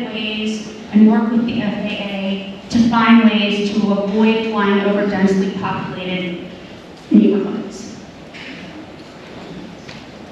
Thank you. Thank you for everything. Those are all fantastic recommendations. Please provide those, and we will absolutely, Just want to say, Naples has 15 strategies and tactics, and I'll send those to you. okay, perfect. Thank you so much, Tracy. So I take it we're winding down for the panel discussion, and I had a couple things I would like. Probably don't want to cover all of this. I had a couple suggestions. One is that we dedicate more time to specifically reviewing the community correspondence that we've received. You did a great job of covering a lot of those rumors that at the beginning of the meeting. So that probably took care of almost half of the questions and concerns that I've seen looking at the email. And I'd like to take a moment to thank people from the community that took the time to write into the board, giving us their opinion about what should be done. Some of them were based on old information or misinformation, but there were some suggestions that were technical and sounded on the surface that they may be good ideas. And whether they're feasible or not, that's the question. So the number one complaint that we have, just to cover the highlights, is noise, of course. Low-flying aircraft that come over our homes. I live about 200 yards inland from the coast, and just last Thursday I was having dinner on the 9. I can't tell you how many low-flying aircraft buzzed us that we could not hear each other. So I know David's been doing a lot of work with community outreach and with VASI in the flag-friendly program, but to be honest with you, we don't see the results. When we see planes here over our house, we don't see the results. So some of the ideas was about, and not to get into all of them, but ANOMS, which is Airport Noise Operations Monitoring System, that would help identify aircraft that are over airspace, that are flying low, coupled with noise monitoring systems. Of course, the question that I had about that was, does FAA even have any type of laws that would impose any kinds of fines? Is there even any teeth in implementing an ANOM system if there's nothing that you can actually do with pilots that, and I know, just my apologies to VASI, that I know VASI people are probably all compliant with the Fly Friendly program. No? Let me say that. But another question or concern somebody raised was about the communications. AWS, ATIS system, that I think it was undergoing a change recently, and apparently there used to be a communication on the VHF channel that pilots would receive that would let them know, remind them about the noise abatement or fly-friendly program at the Venice airport. So if that is operational, if you want to comment on that.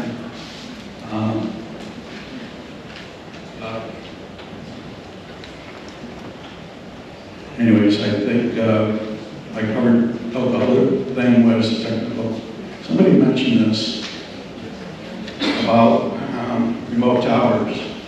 That you're pursuing remote tower, and I know we're talking 5 years out, but everything I've seen, the remote towers in the U.S. that they have been certified by the FAA, and that remote tower, for example, in Leesburg was removed, that it had actually, when it was installed, according to the article, it increased air traffic at Leesburg Airport, but FAA found that it was not, I don't know if this is the correct assessment, but the remote tower was not suitable, and they decided to install a physical tower.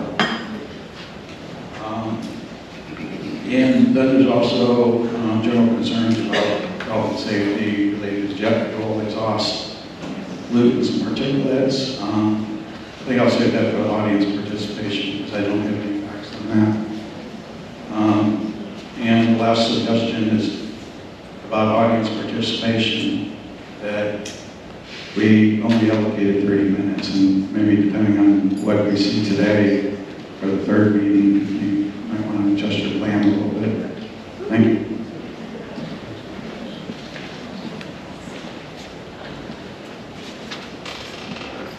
Sorry, I forgot to ask this. Is it possible that we can have a Part 150 noise study? Is it possible we can do a noise study? Is that possible?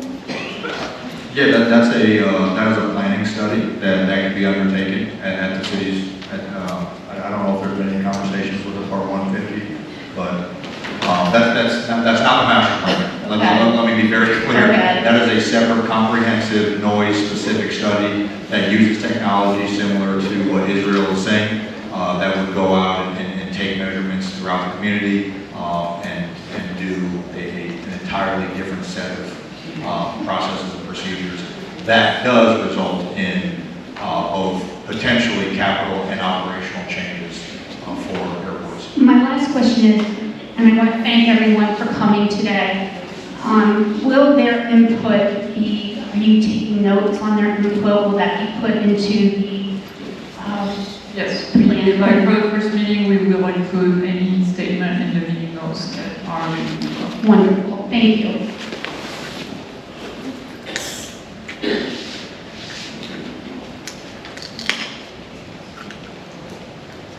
To answer Israel's question regarding the AWAS system, which is a system that provides information regarding weather and those types of conditions.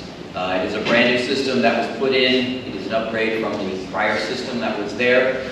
The system, we enhanced it also with camera view. It is open for the pilots to utilize, and even the public can log in and see it. It gives wind direction, etc. And it is a automatic recording along with something you could download onto your phone or to your computer. It also has in that recording, once it got up and running and we finalized some of the items that was there, a additional 3 parts were added to the recording. It records nonstop over 24 hours a day. Following the weather, there's then a statement stating that one of the statements is regarding the bike-friendly program, highly encouraged here at Venice. 2 is also to encourage the use of 523, the light wind runway. And then the 3rd is the nighttime departures may lose horizon when they're leaving. So everything that you've been mentioned in that aspect has been addressed. But once we had the system up, once it was certified, once we got everything squared away, that's when we added the recording to customize it for Venice, so that is up and running. And if anybody would like to have access to that, they can send me an email, and I'm happy to send you an email back where you can log in and do that.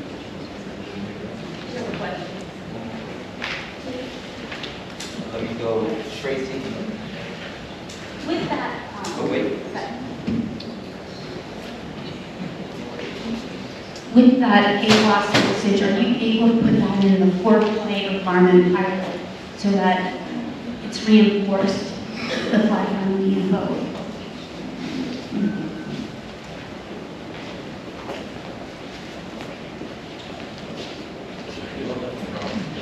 I'm just going to put on the comments you made about virtual tower and then first one, and then they shut it down. Virtual tower technology is like really super advanced, it's getting better. They did it in Europe, they tried it in the US. If you go back and dig down into the things, there were some reasons why they shut one down, and it wasn't because it doesn't work, it had to do with corporate politics and things like that. But you're going to see more and more of these.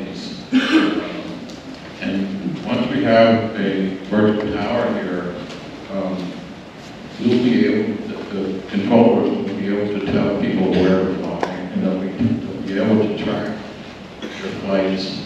And everything that is said on the radio will be recorded. Okay, so this answers to your question.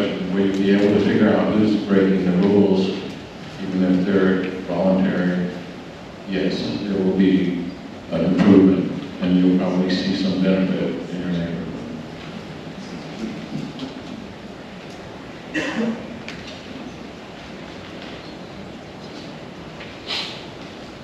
At this time, I'd like to have the city manager come up and let us say a few words. Thank you, David. Couldn't help myself. Good afternoon, everybody. James Clinch, City Manager. I want to thank you all for being here. We told you at the last meeting we're going to get a bigger space, right? So definitely a bigger space. We will certainly be back here for the third meeting, November, December timeframe, and 2 additional workshops will also be held here. So I just want to kind of point that out. The second thing I want to address, and I don't want to cut into your public comment time, that is extremely important, which is why we're all here. We are going to stay until everybody has a chance to comments. So you have my commitment to that. We're not leaving after 30 minutes. We'll be here as long as it takes. And I want to comment to how is council going to be informed, because that has come up a couple times here. We have talked about this at probably half a dozen meetings, including an extensive presentation in January. Shane and Estelle will be coming back to speak with City Council. But beyond that, you may not realize, looking around the room here today, all 7 of our City Council members are here. They are laser focused on this conversation. So it's my job to make sure they're informed, but they're here today by their own volition to make sure that they are informed. So no reason to worry about that. As we get further into this process, we're only about halfway through right now. So there's really not a lot of work product to talk about. Actual, the results of your studies have not been determined because they're still going through the data and taking your input. But there will come a point when we do have those results, and that will be the time where we can talk about, is this enough engagement or do we need to do more? And we'll have that conversation. With that, I'll pass it off to David to talk about our public comment. Thank you.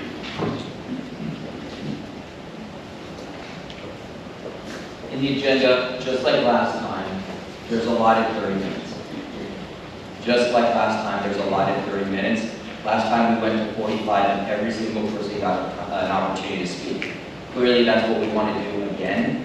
So I have 22 people who have already submitted paperwork. These are the speakers.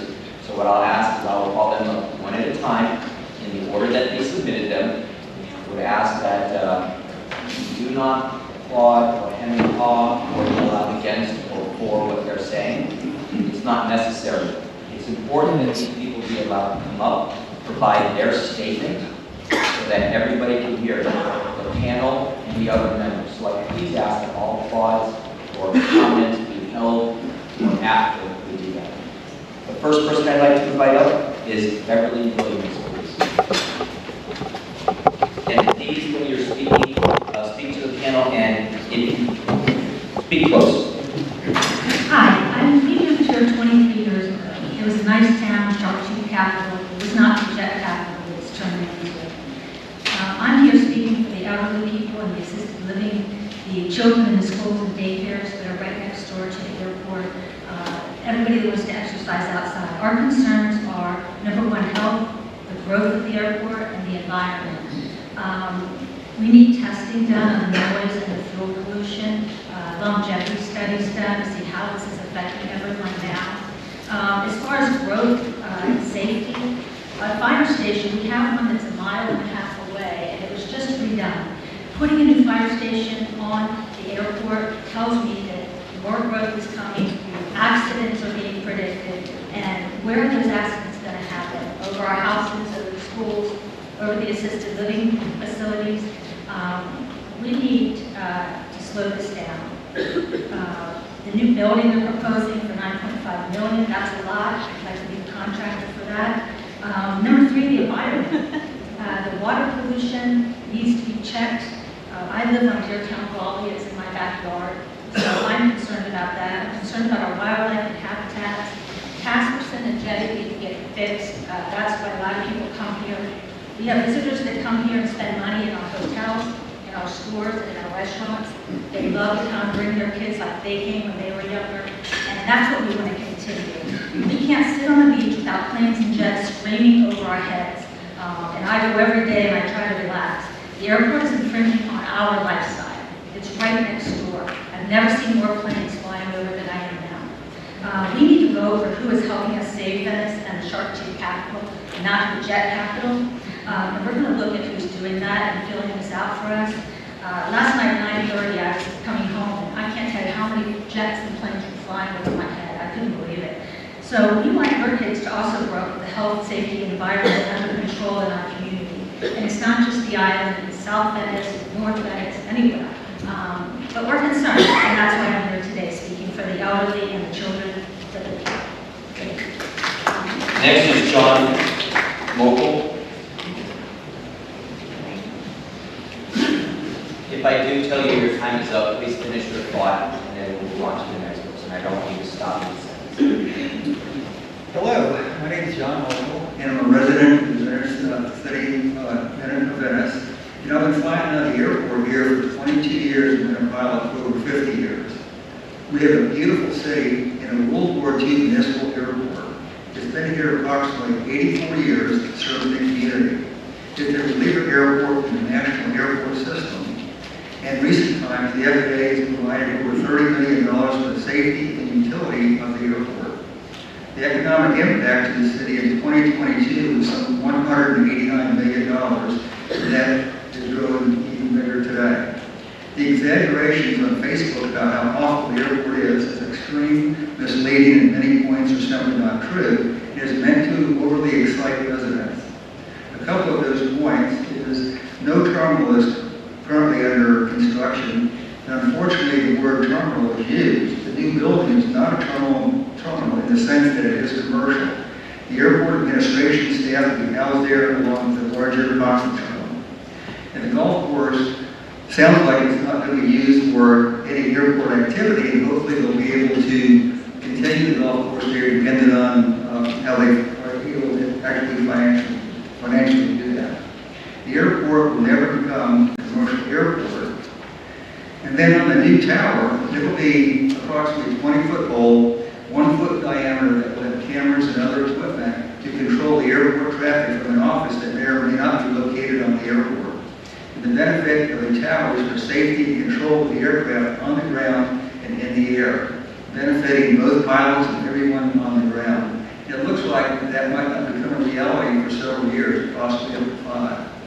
And there are dozens of misleading and exaggeration and inflammatory statements that I don't have time to address here. The airport's not going anywhere, so let's all work together on the real concerns and solve them together and make it completely compatible as far as we can. By the way, Chicken Little is not needed if the sky is not falling.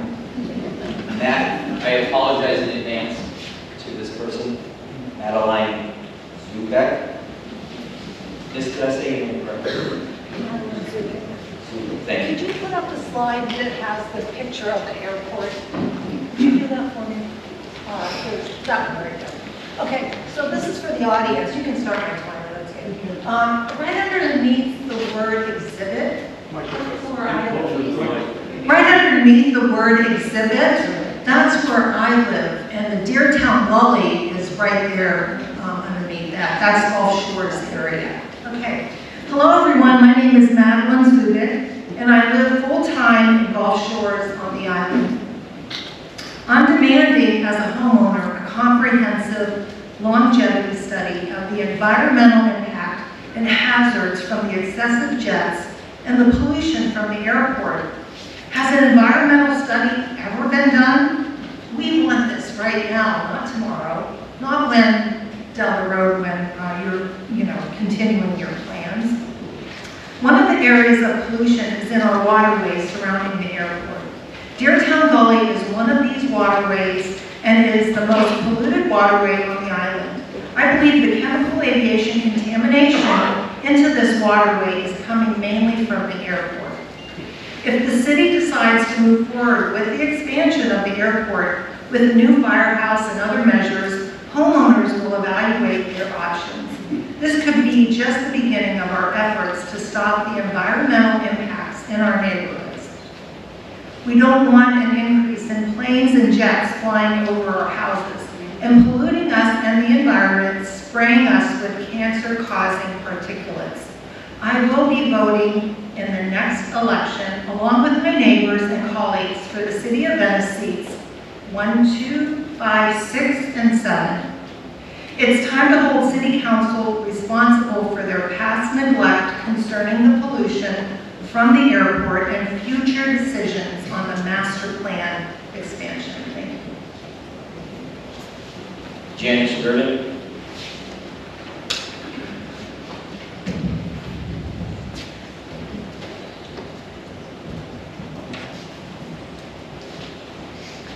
My name is Janice Reardon, and I live on Sunset Drive near the Venice Airport.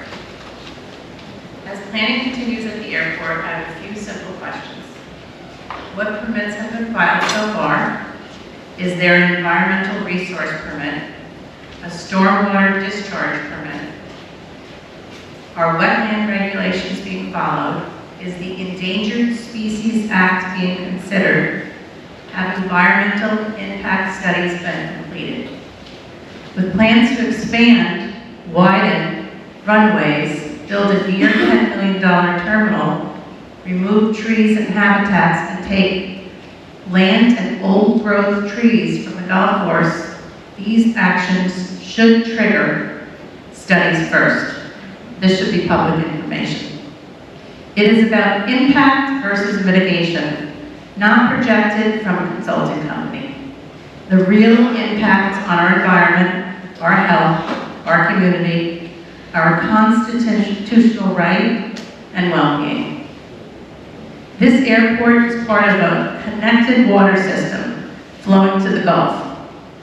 As activities increase, so does runoff and pollution moving through our waterways and watershed areas. Our ecosystems. Impacts don't stay local. Water flows south through the Keys into the Gulf Stream, contributing to broader environmental effects and the dead zone. We also live on the island. Removing trees and adding pavement increases runoff and flood risk, increasing insurance rates once that happens. So respectfully, my question is simple. Can we clearly measure the impact before any further expansion takes place? I'm asking for transparency on permits and for environmental health and flooding studies to be completed first. Time. Thank you. Chris Durbeck. I think Chris might have stepped out to go to the restroom. I'll is at the end. John Willard.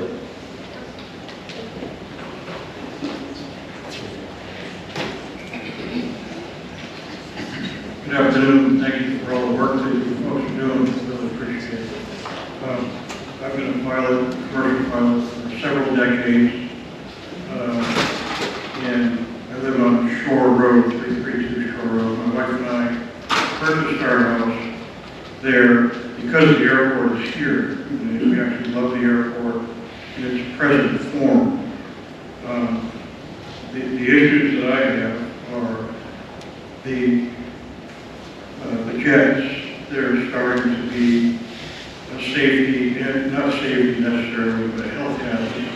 There's several times this winter that there was fumes in our yard and in the neighborhood, and I had a COPD friend staying in the house, and he had a hard time to breathe that day. But anyway, so something needs to be done with fumes and the run-up, and they wait for their clearance on the edge of 1-3, sometimes 15, 20 minutes while their motors are running.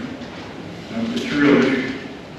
And, you know, the net jets and the fractional jets are really the mini airlines. They're starting to be in many, many more small airports because that's where their customers like to be picked up.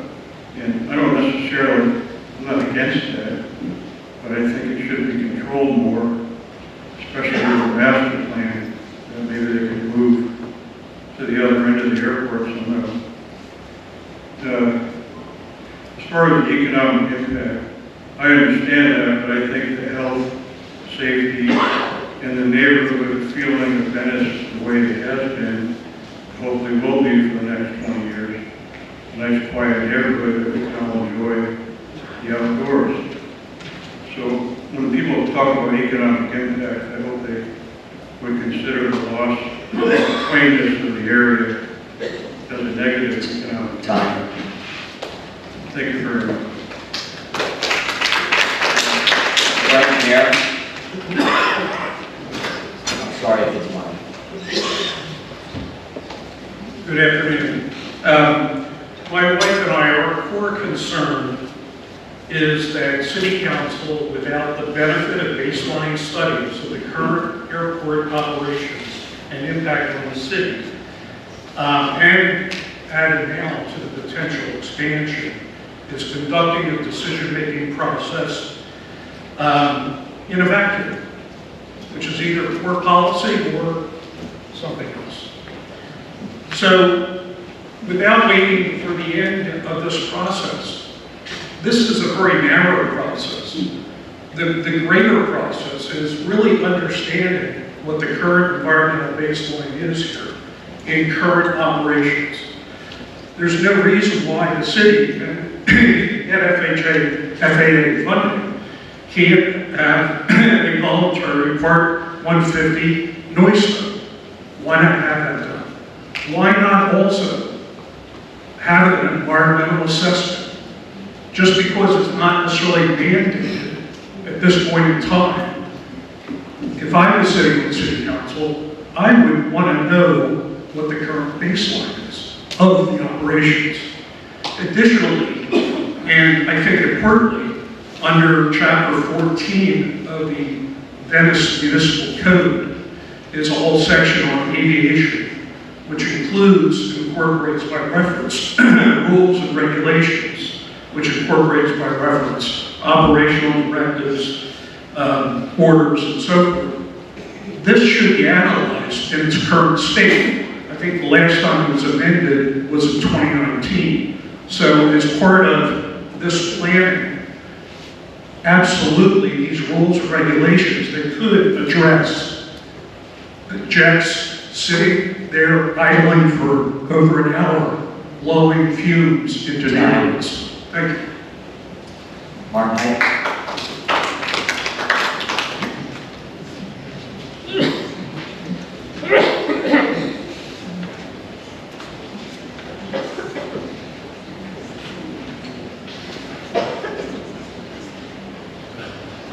Good afternoon, everyone. My name's Martin Hyde, and this isn't my first rodeo.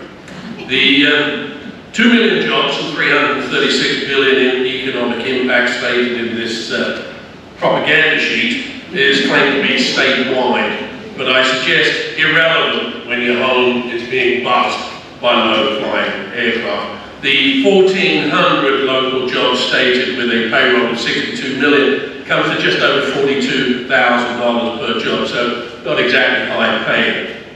Generally speaking, though, and my point, the first 100 days of an administration are when one pushes keynote policies. We are approaching the last 100 days, practically speaking, for the majority of the council, with primaries in August. My question is, where is the citizens' mandate to do any of this? Why not put the basic question of expansion to voters in November? I suspect it's because those that want this know what the answer would be. If the City Council won't offer citizens a say in November with a ballot measure, it's imperative that citizens vote in August for candidates who stipulate clearly where they stand on this issue. Whether you're for or against expansion, the important thing here is democracy. Appointed boards and presentations are helpful, but ultimately government is supposed to be of and for the people. Packing a room with special interests on a workday isn't particularly democratic. Voting is. I strongly urge everyone here to exercise his or her constitutional right in August, whichever way you lean on this. Alternatively, you should accept the old adage that not voting gets you exactly the government and the policies you deserve.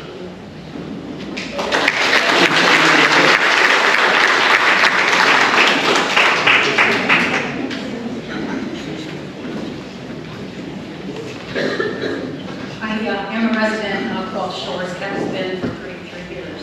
I do want to state that what's stated in the current master plan, that there were 24 homes and an RPC, is incorrect. And it really bothers me to keep hearing that repeated. Because to have a RPZ on your property is to indicate that somehow you had an easement of our property, and there is no easement. Our property is free and clear and has always been. So please don't state that in the new plan. What I see here is a situation where the tail is wagging the dog. An airport plan is being put together without consideration for our community plan. We are a community that was designed by John Newland, and Nolan knew what he was doing. He knew the importance of all the different aspects of life in a beautiful city. The airport has always been there. I have never been opposed to the airport.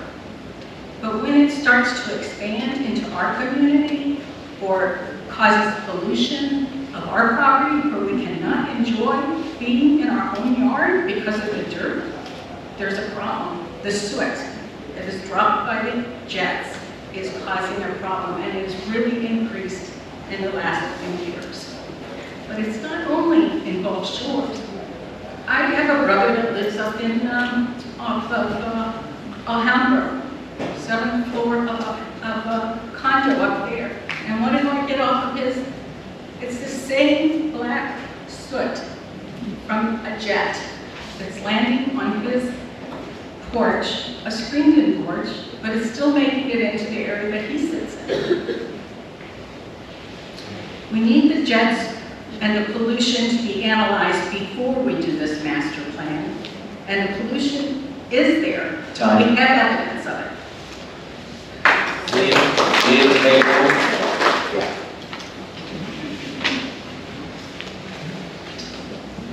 Thank you. I must say I was amazingly impressed by the report. I appreciate you sharing it with all of us. It astounds me that we are this far along without actually finding the notion whether or not we should be doing anything at all. I want to second the suggestion before that this really matter should be discussed politically and otherwise about whether something like this ought to be done. Most of us know that airplanes are making pollution and noise a problem in this little town.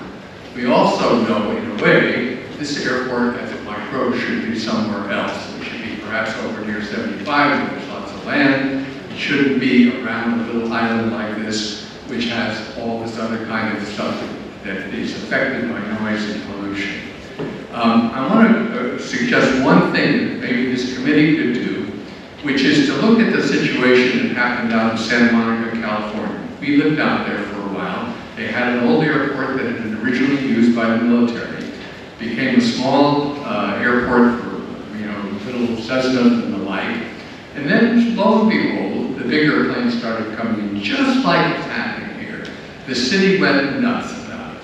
And the first answer really always was, well, you can't do anything as long as the FAA says it's okay how much noise they make, it's okay where they fly, blah, blah, blah. And even here, when you raise the question about why are they flying over my house with that darn helicopter, the answer is, we can't stop them, there's nothing we can do, life is tough. Well, out in Santa Monica, the local council said, we're going to stop this thing. And then they got into a very interesting fight about ownership of the land. They actually own the land just like here, and the FAA. And they found a very clever way to basically harass the development of the airport so that it finally was able to be closed.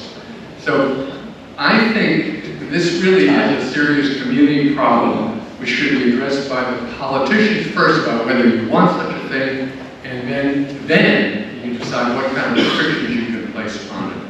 Thank you. Luis Cardellina.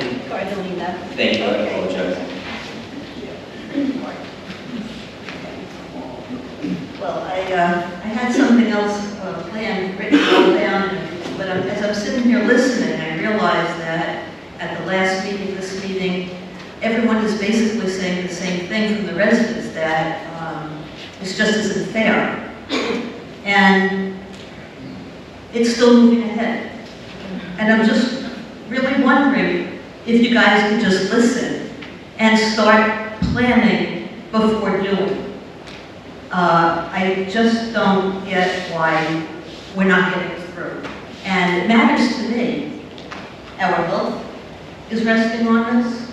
Noise pollution, the particulate matter that people have mentioned, it's proven that it does damage to people. And people are living here. So please do this the right way and ask the council to please stand up for the residents that you represent. Thank you. John Snyder.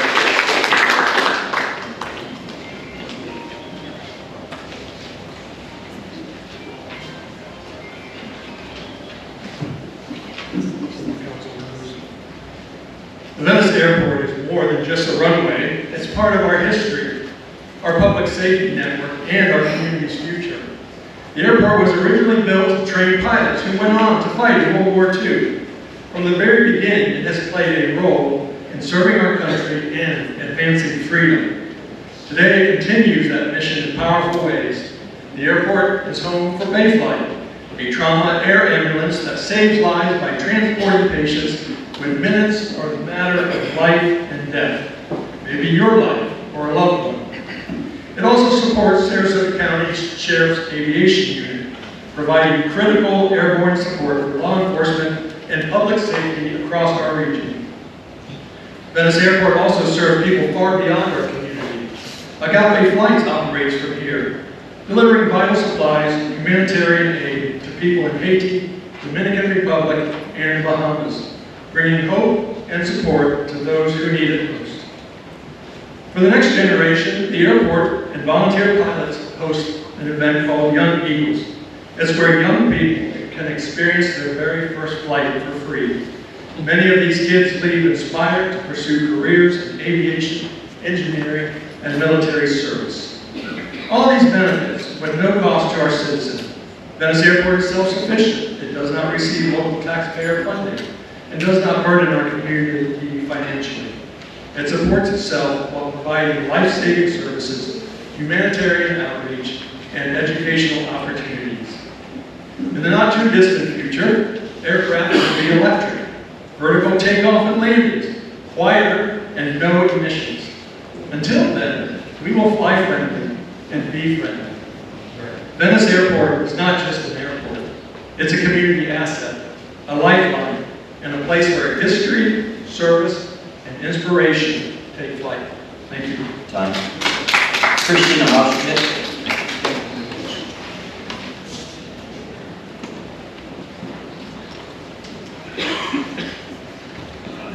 Hello, I'm Kristen Hofschmidt. I live a half mile away from the airport, and I lead a group called Friends of Deertown Gully. And if there's any question about the relationship of the water, this map is from city engineering, and it shows the Gulf, the direct discharge basin of the outfall for Deertown Gully. It includes more than half of the airport. They are connected. And I'm really curious to learn about the stormwater plan. I know that some water can be contained, but not all of it. Frankly, I'm stunned that we're halfway through this process, and all we are talking about is the airport, and there's almost no mention of the community in which the airport exists. So I feel the need to bring it up. The airport is in a densely populated area that includes numerous protected wildlife species.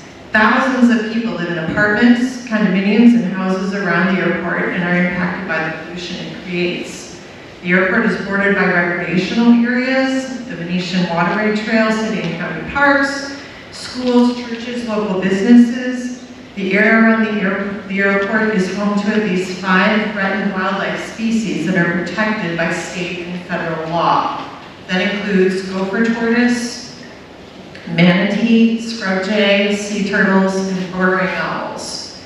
Expanding operations will increase pollution and negatively affect all members of our community. All airports, including the Venice Airport, cause pollution. They cause pollution of the air, water, soil, noise, and light pollution. The negative health and environmental impacts of airports are well documented. We need not only impact studies, but we need ongoing monitoring. We need regular reports on the pollution and plans for mitigation. Time. Picture. To close, I'd like to ask, what is the city's vision for the future of not just the airport, but of the surrounding area? And does the city think that sacrificing an entire neighborhood is worthwhile for the sake of airport expansion?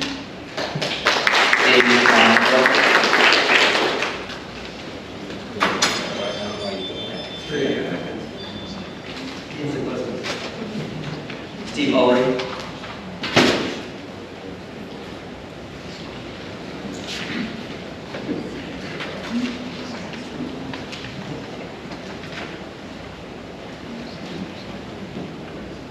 Hello, everybody.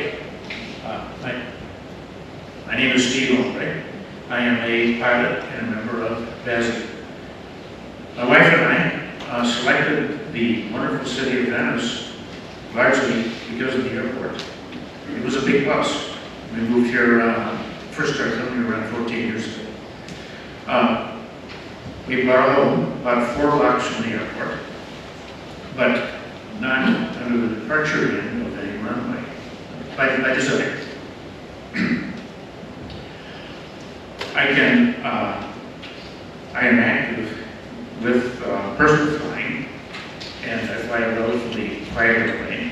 I'm active in the Young Eagles program, and I have taken about 625 people and given them an opportunity that they probably would not have otherwise had.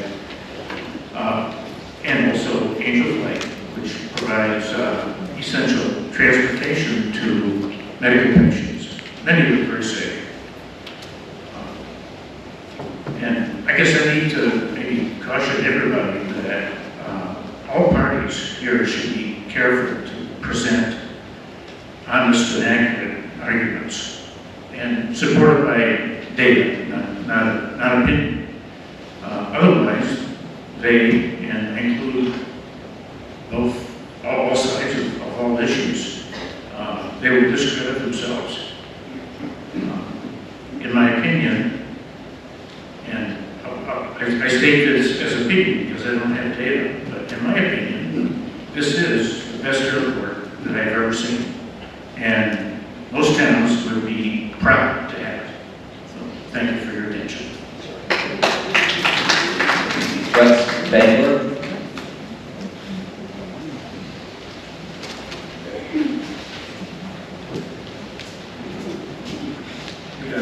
I didn't really prepare any comments other than to say we're tired of jets.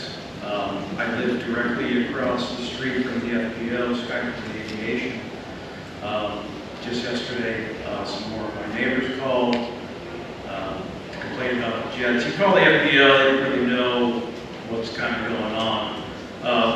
That kind of goes to the root issue. You know, I know there's plans to expand the taxiway F, and then you want to develop the east side, which is where the festival grounds is. Thanks for pointing out. Festival grounds are there. That is not festival ground property, that's airport property, but the festivals do occur there. So that will be going away once it's decided to develop that land for jets. But the real root of the problem is the city has not been good stewards of what they've been given already. So why should they be allowed to expand ground operations, add more hangars, add more taxiways, allow more jets, when they're not handling it right now? That's really all I have to say.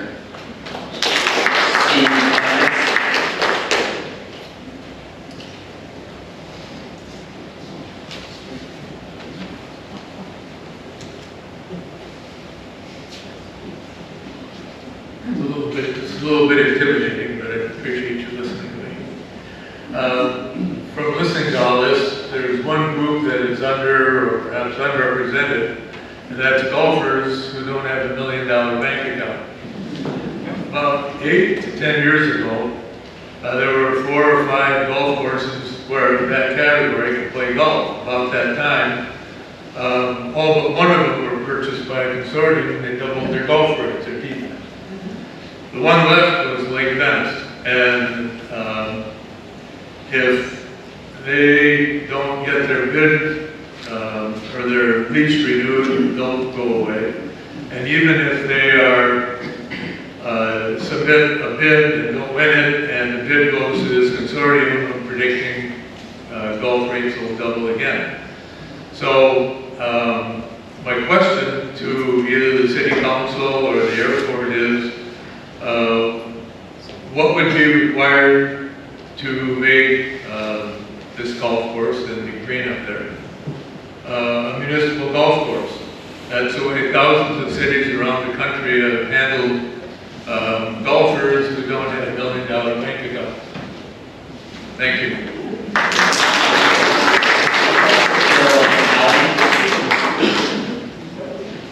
Caroline Allen. Yes.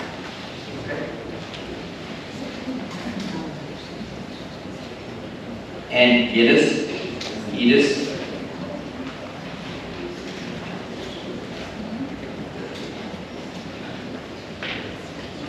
Victor Manning.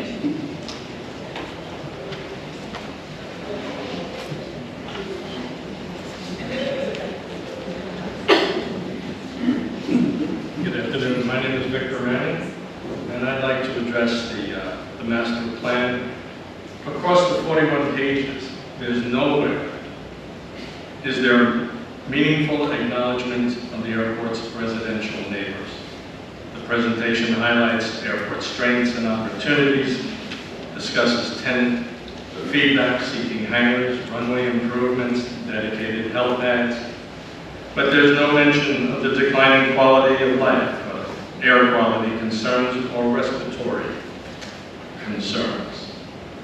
There's limited acknowledgement of the effect on residential property values, especially beneath established flight paths. And while economic benefits are cited, I am unaware of any study demonstrating how many airport users live here, stay here, or meaningfully contribute to our local economy. It seems to me to give this plan some more validity or acceptability within the citizenry of this city, these issues should be included prominently in the plan. Thank you.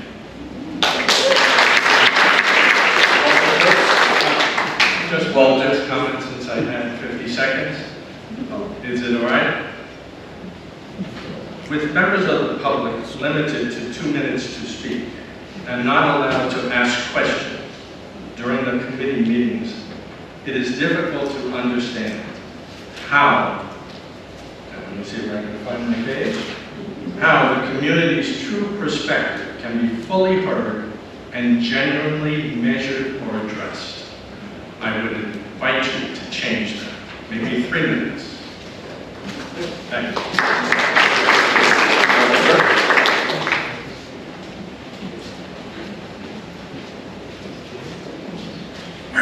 My name is Sam Kurtz, November 467 Sierra Kilo, for those of you who are looking for my airplane, which is at Venice Airport.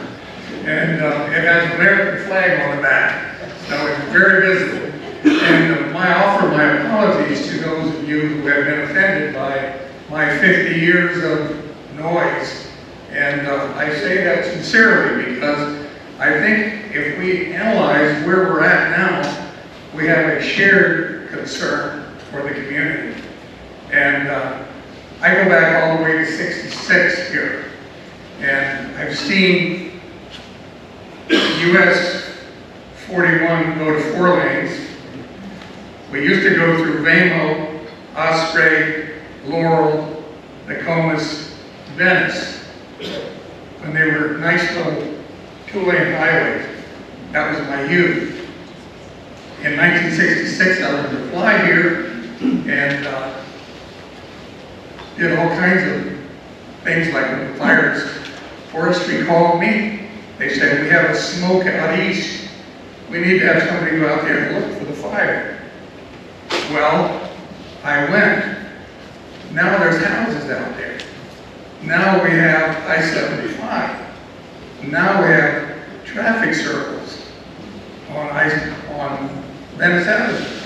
So What we basically have now is a traffic circle over our airport in a wide, broad definition. And as a longtime pilot here, I am concerned about our traffic. I'm concerned about safety, my safety, your safety, and what we really need is some means of controlling it beyond our fly-friendly local people, who we have a lot of, but occasionally a few of them slip out and act irresponsibly. So, anyway, irregardless of environmental studies, it's a little bit like jet fuel. I get it when I'm sitting in my hangar. I don't like it either, but it's kind of like being downwind from a chicken farm. And, you have it sometimes, sometimes you don't. Thank you. Just for transparency, the last one is Chris Jurbeck, which I have not seen walk back in, so I'm going to put this off to the side so everybody knows. With that, I will turn it over to Airport Director Dumas. And on my part, I would like to thank everybody for allowing everybody to speak freely. Thank you. Yes, I'd like to reiterate what David just said. Thank you for being here today. Appreciate everybody being considerate, and have a great afternoon. Thank you.